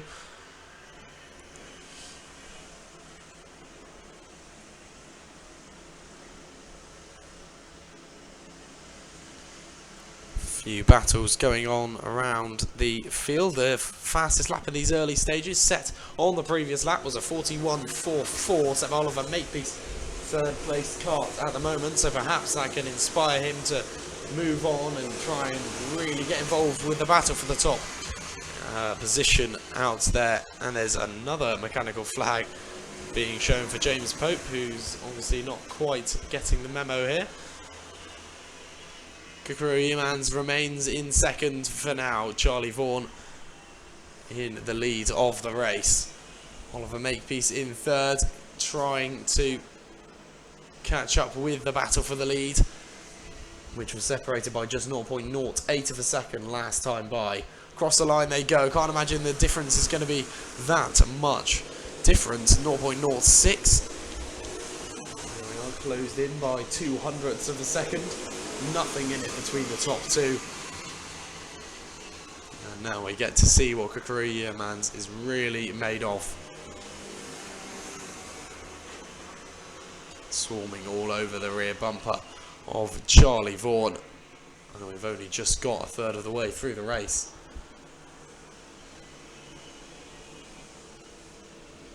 Massive group of karts in the middle of the packs towards the back there. Number 11 defending, Ollie Tyler from Nicole Sutherland, Ollie Stevens, Harry Reynolds, all in there. It's a huge group of karts, not separated by any more than 0.13 of a second is the biggest gap between any of those karts from one another. So very close indeed in the middle of the pack.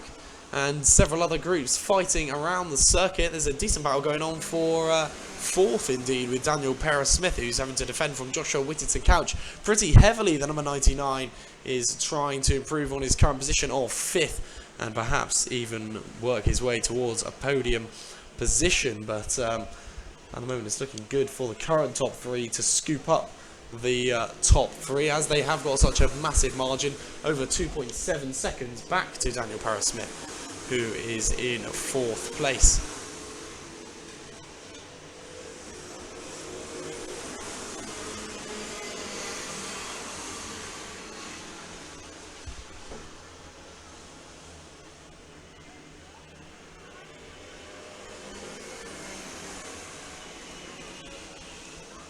No changes with the top 3, apart from the news that third place Oliver Makepeace has really got himself involved in that battle.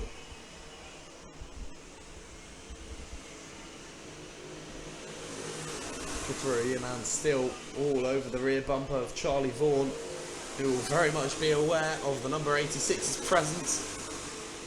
Into the S's and onto the Sturmey straight they go once more. 7.5 minutes remain.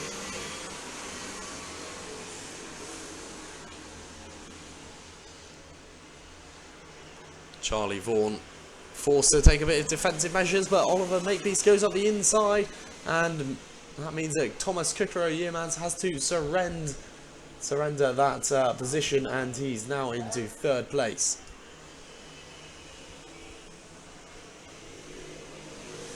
It's very close indeed between the top 3 though,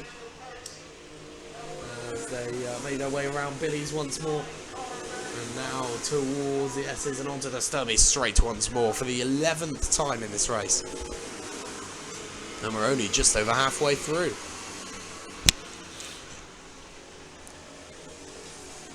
That change in the top 3 then. Makepeace is in lead of the race now. It is indeed. So they both managed to get past Charlie Vaughan. And Vaughan falls down into third, and we could be in for a classic here if the top 3 remain as close as they do right until the end of the race, as they exit the top end and hurtle down towards the start-finish line once again, this time completing their 11th lap We've still got over 6 minutes and 20 seconds. They're going to be absolutely knackered by the end of this one. Let's hope it's worth it for those drivers. Yellow flag's being waved, and that's for a driver who's off at Sturmey Straight there. Let's hope it doesn't result in a red flag. But the driver is seemingly telling something to the officials.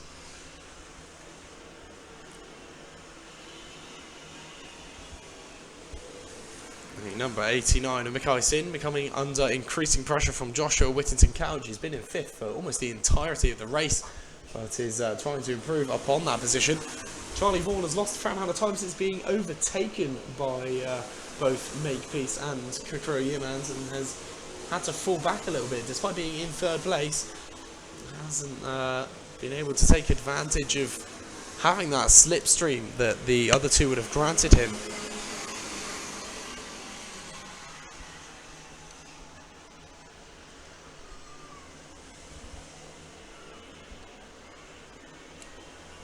Around buttons and into the top bend once again go the race leaders. There's a black flag for the number 97 of James Pope. That happened a few minutes ago.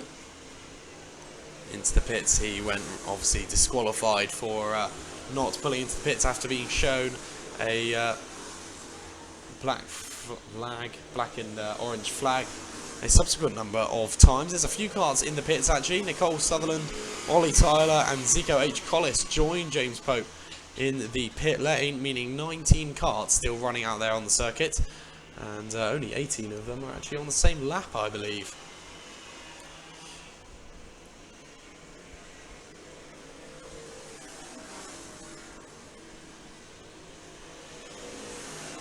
Across the line come the leaders. Makepeace followed by Kukuro Yeomans. A gap between them 0.06 of a second. Absolutely nothing splitting the top two, but a decent margin of 0.8 seconds back to Charlie Vaughan, and certainly keeps him at bay enough that Kukuro Yeomans doesn't have to worry about defending with Vaughan where he is. He can just focus on attacking Makepeace, trying to get his nose in front. Well, the gap after the top three is a massive 5 seconds back to Joshua Whittington Couch, who's managed to get past Mackay Sin on the previous lap, so it's a change for 4th place there. Whittington Couch had been planning that move for several laps, you imagine. He's been all over the back of the number 89, but has finally made that move stick. Singh not giving up though, and is still perhaps within an opportunity of retaking that position.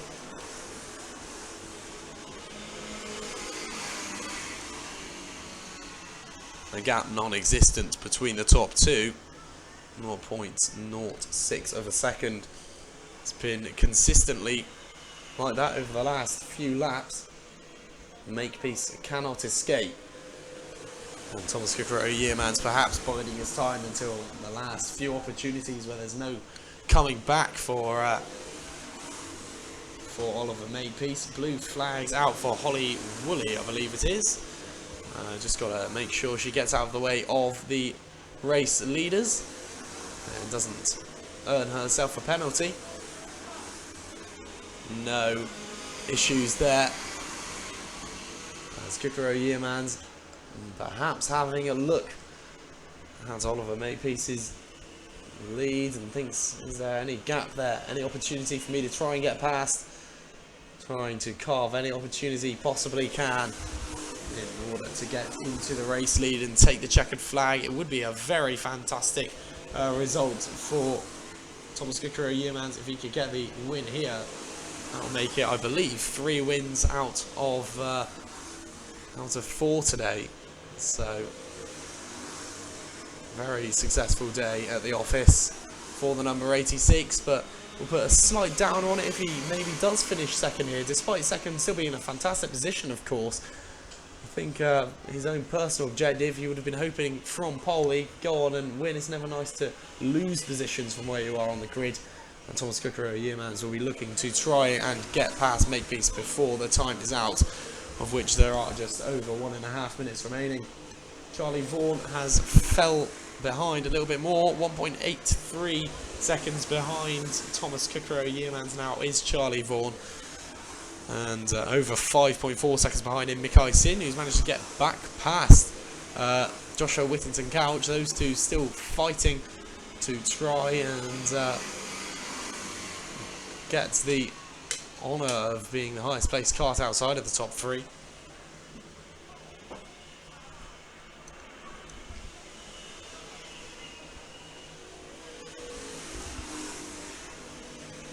Just under a minute to go. And Thomas Kukro Yearmans still behind Oliver Makepeace.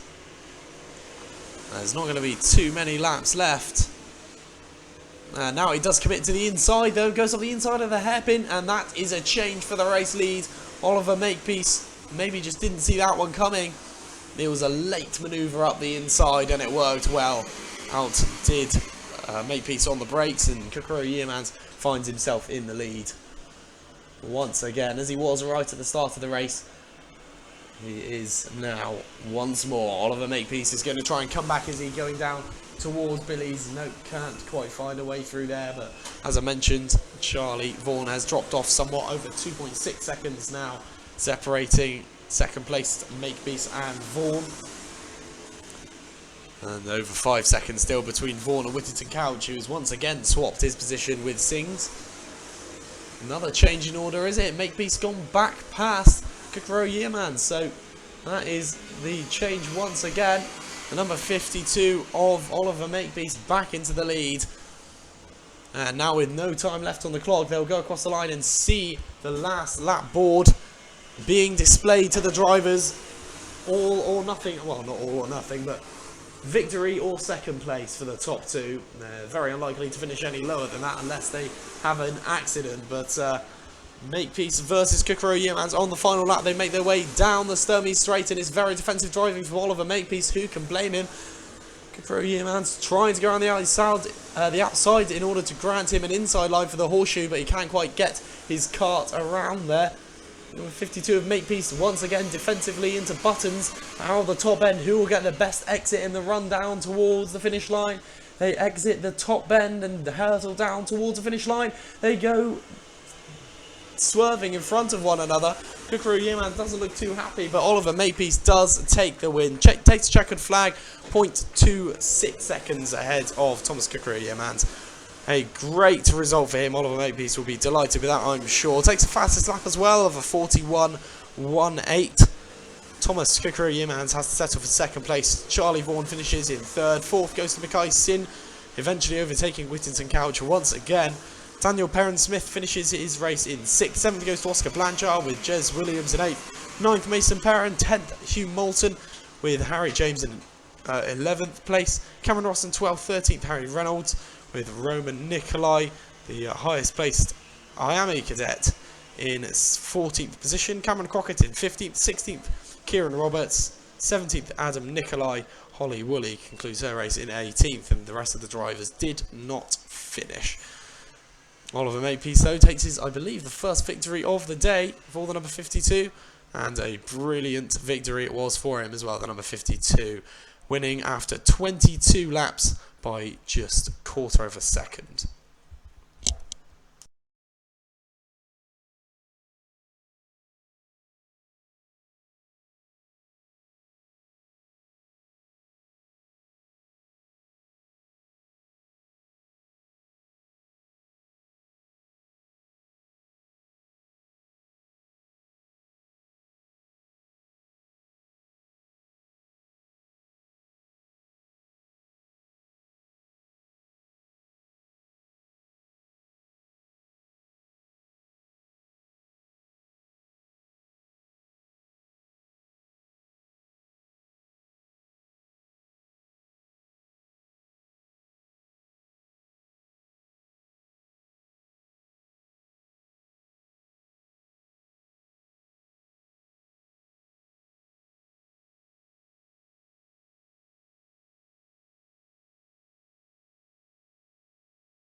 about to get underway with our second final of the day, the Junior Max final. And it's Oakley Pryor who starts on pole position, with Anki Stenning alongside Paige Holden and James Levy on row 2. Row 3 is Teddy Clinton and Bradley Watts.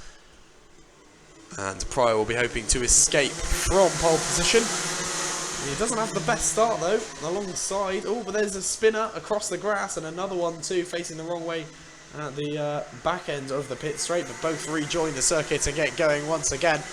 Pryor, despite not having seemingly the best start, his counterpart alongside him having arguably a better start to the race. Pryor already back into the lead of the race and will be looking to try and escape as soon as he can.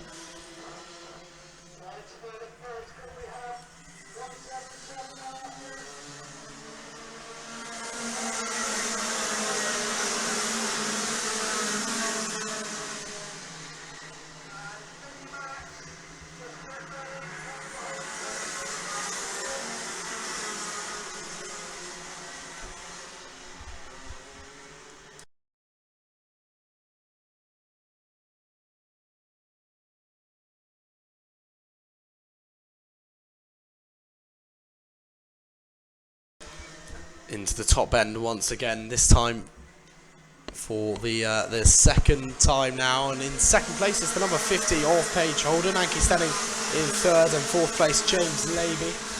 There's no change in the order of the top four. Bradley Watts has got past Teddy Clinton though, changed for fifth position, and contrary to what perhaps even Pryor was expecting, he hasn't managed to escape so much, and Paige Holden is really giving him a run for his money here. The number 50 on the back of the number 69, the race leader Oakley Pryor, who has been pretty dominant throughout the day, you have to say, only not winning the last heat due to a defensive masterclass from James Levy, I believe it was.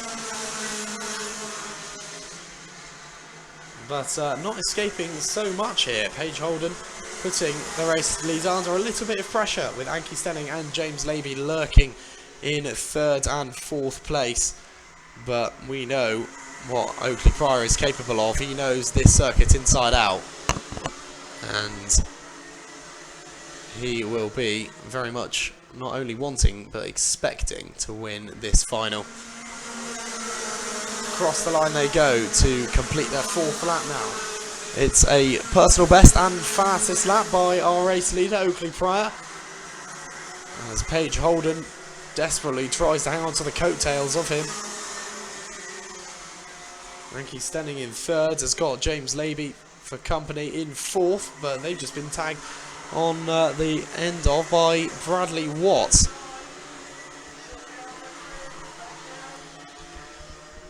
And Bradley Watts obviously fancies a bit of the action within the top five and is trying to get involved.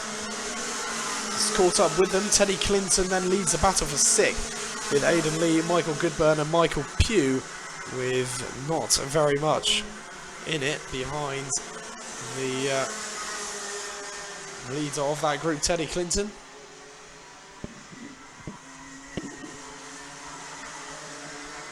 Paige Holden has managed to hold on to the race leader pretty well, but Anki Stenning and James Levy with Bradley Watts have dropped off ever so slightly. The gap between Holden and Stenning in second and third is over a second now, so those three drivers not quite matching the pace of the top two, and Paige Holden is doing everything she can in order to try and catch up to the race leader,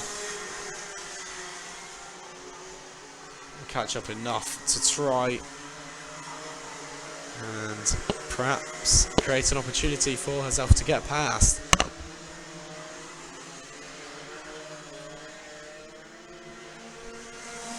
Across the line once again go the leaders. A three-way battle for third. Anki Stenning, James Levy and Bradley Watts still lingers similarly to before.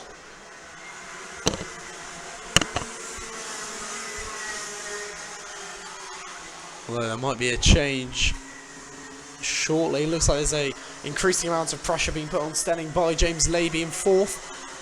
And perhaps Watts as well will be able to capitalise on any move that Stenning comes to be the victim of. James Levy will try and get past, that is for sure. A little bit of contact perhaps there between Levy and Watts, just a front bumper, but a little love tap, nothing else. And oops, slightly out on the curb, and they touch, and they both take each other out. It's Bradley Watts and James Levy in the battle for 4th and 5th, and they just both ran out of room there. Nothing to do but come into contact with one another, and you saw that coming halfway down the Sturmey Straight. James Levy went ever so slightly wide out onto the curb, rejoined the circuit, but Bradley Watts has decided he'd already taken that position. I think Watts now has pulled off. I believe that incident almost definitely caused some damage to the kart, and unfortunately it looks like that is the battle for 3rd pretty much over. Bradley Watts and James Levy, both victims of that collision. Bradley Watts is out of the race, and he becomes the first casualty of the race as well. 13 drivers remain in this final, with James Levy rejoining the fray in 9th.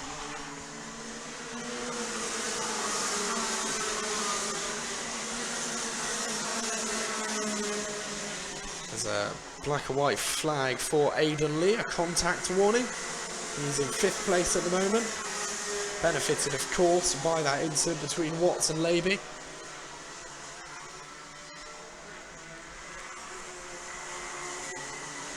Third place now almost seems like a very set in stone result. Anki Stenning, having lost her 2 competitors behind her, Levy and Watts.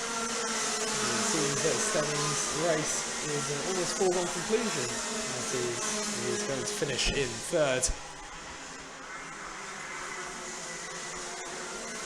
Meanwhile, Oakley Pryor has managed to lose some of the pressure from Paige Holden, as he's now opened up his lead to 0.57 of a second, whereas before it was, of course, non-existent, nearly.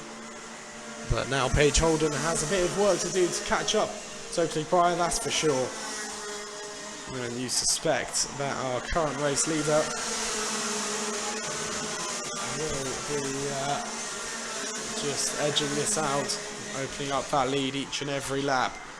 And Paige Holden will eventually just have to settle for 2nd.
That gap now between the top 2 opened up to over a second, so hopefully Pryor is truly on his way now to getting that win under his belt.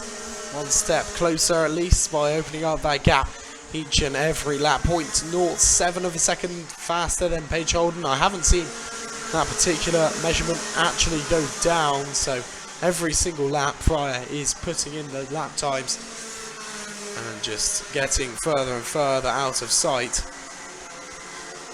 Paige Holden is in second still. Anki Stenning, of course, third, having lost any kind of pressure. That was on the number 30. With Michael Goodburn in fourth place, over 4 seconds behind. As got Aidan Lee for company. And Michael Pugh is sixth, ahead of Tiernan Rourke in seventh. Teddy Clinton is eighth with ninth, James Laby. And Harry Rice in 10th position.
Less than a minute to go then.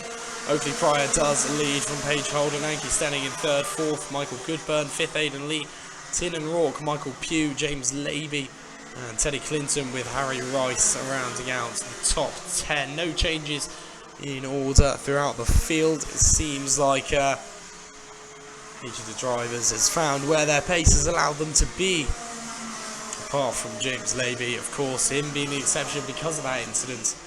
And should perhaps be further up the field than his position says.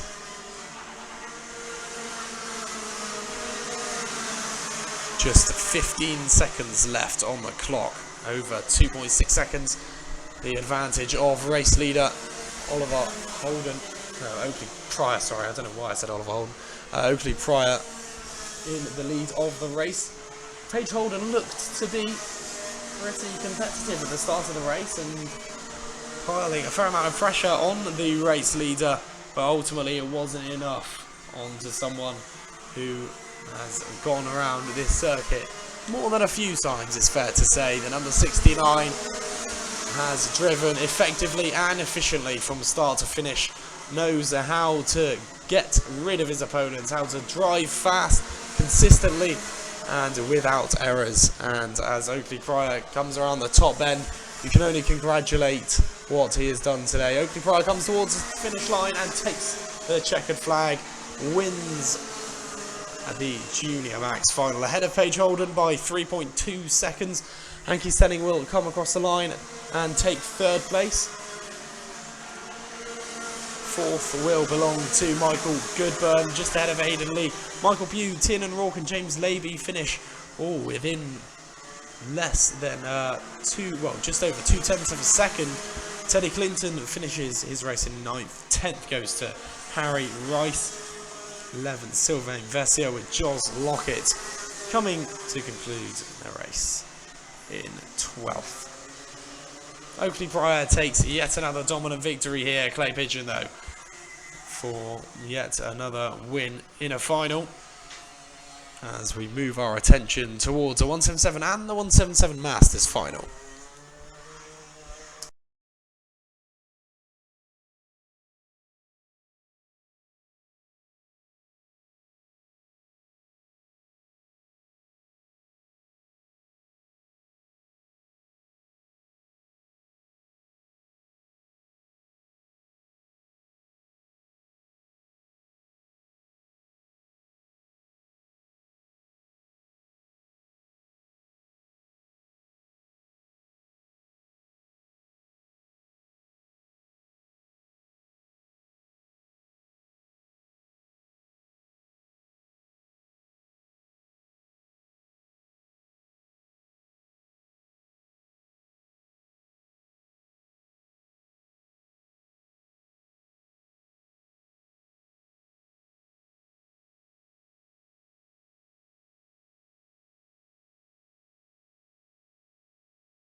Here we are then with the 177 and the 177 Masters final. It is Sam Winter who starts on pole position, having acclaimed 86 points throughout the day. Rob Prince starts on the front row alongside him in second. Steve Nash and Samuel Dix make up row 2.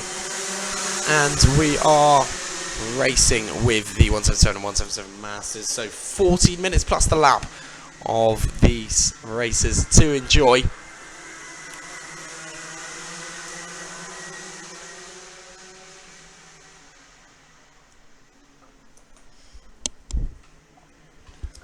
As we do get underway, Sam Winter taking an early lead here from pole position. Of course, I don't think he's actually won a race today, but has had several successful races, a couple of second places and third, I believe.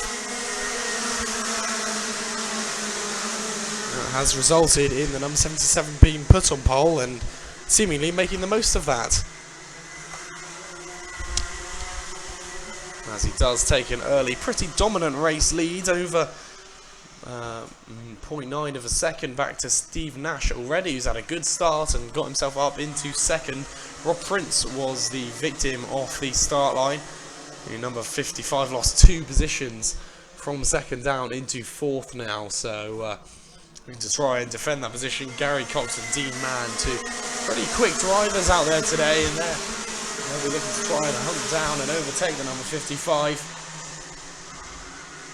The top 3 are Sam Winter, Steve Nash and Samuel Dix.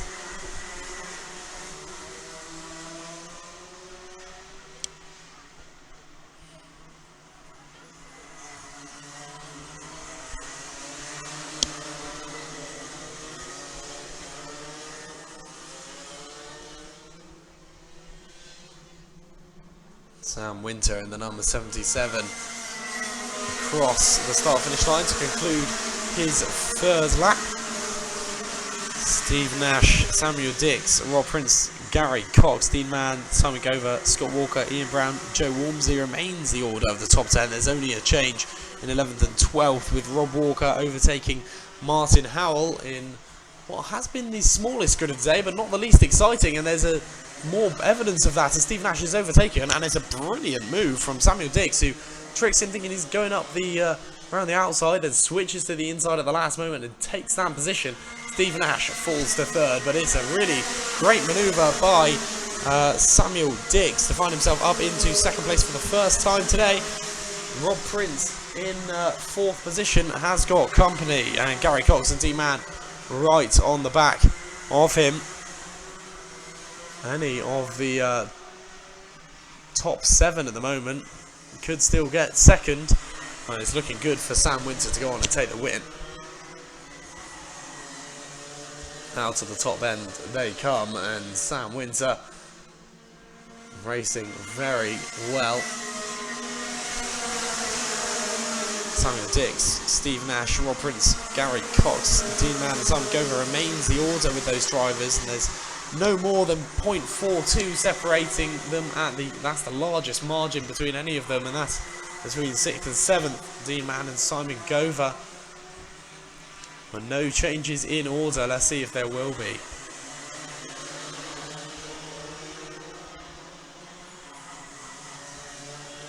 Samuel Dix currently in charge of that battle for second place, but Sam Winter is doing a brilliant job in the lead of the race. Nearly 2 seconds his advantage, now 1.95 seconds the gap between himself and Samuel Dix in second place.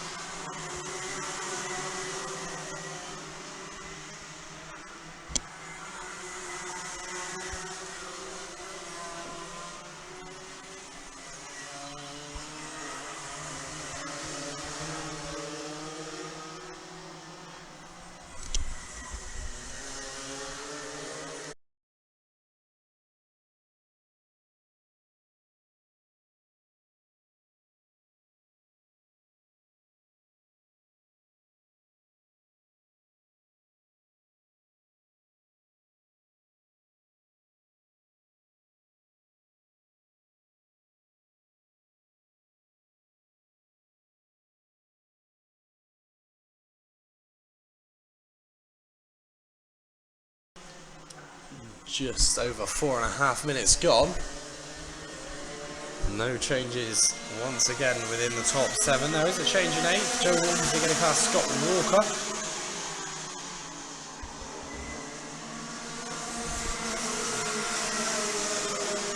Sam Winter continues to dominate.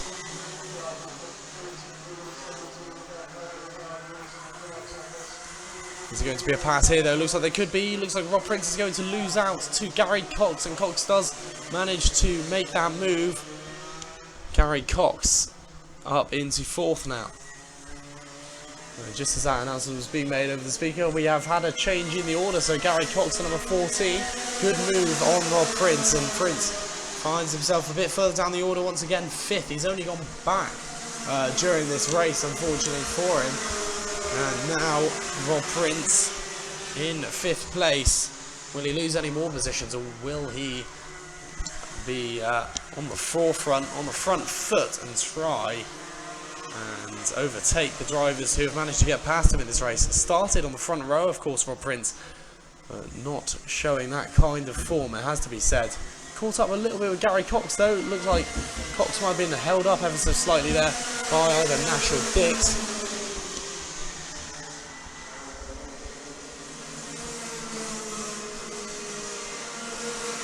Second place battle really is a fantastic one to behold. All 6 drivers so evenly matched on pace, on paper, and seemingly in ability as well. They're all almost racing the exact same way. The fastest lap does belong not to the race leader though. It's Gary Cox, 35.99.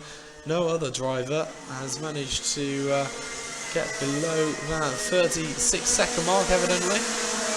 Rob Prince has managed to get pretty close with a 36.08. But Sam Winter, 36.14, so a little bit slower in terms of personal best. But take nothing away from Sam Winter, because his lead at the moment is pretty impressive. 2.65 technical difficulties with the stream, but meanwhile in the race, Samuel Dix does still occupy that second place despite being under pressure for it for countless number of laps now. But Gary Cox is putting him under perhaps the most pressure he's been under all race, as Cox has been the one who's moved up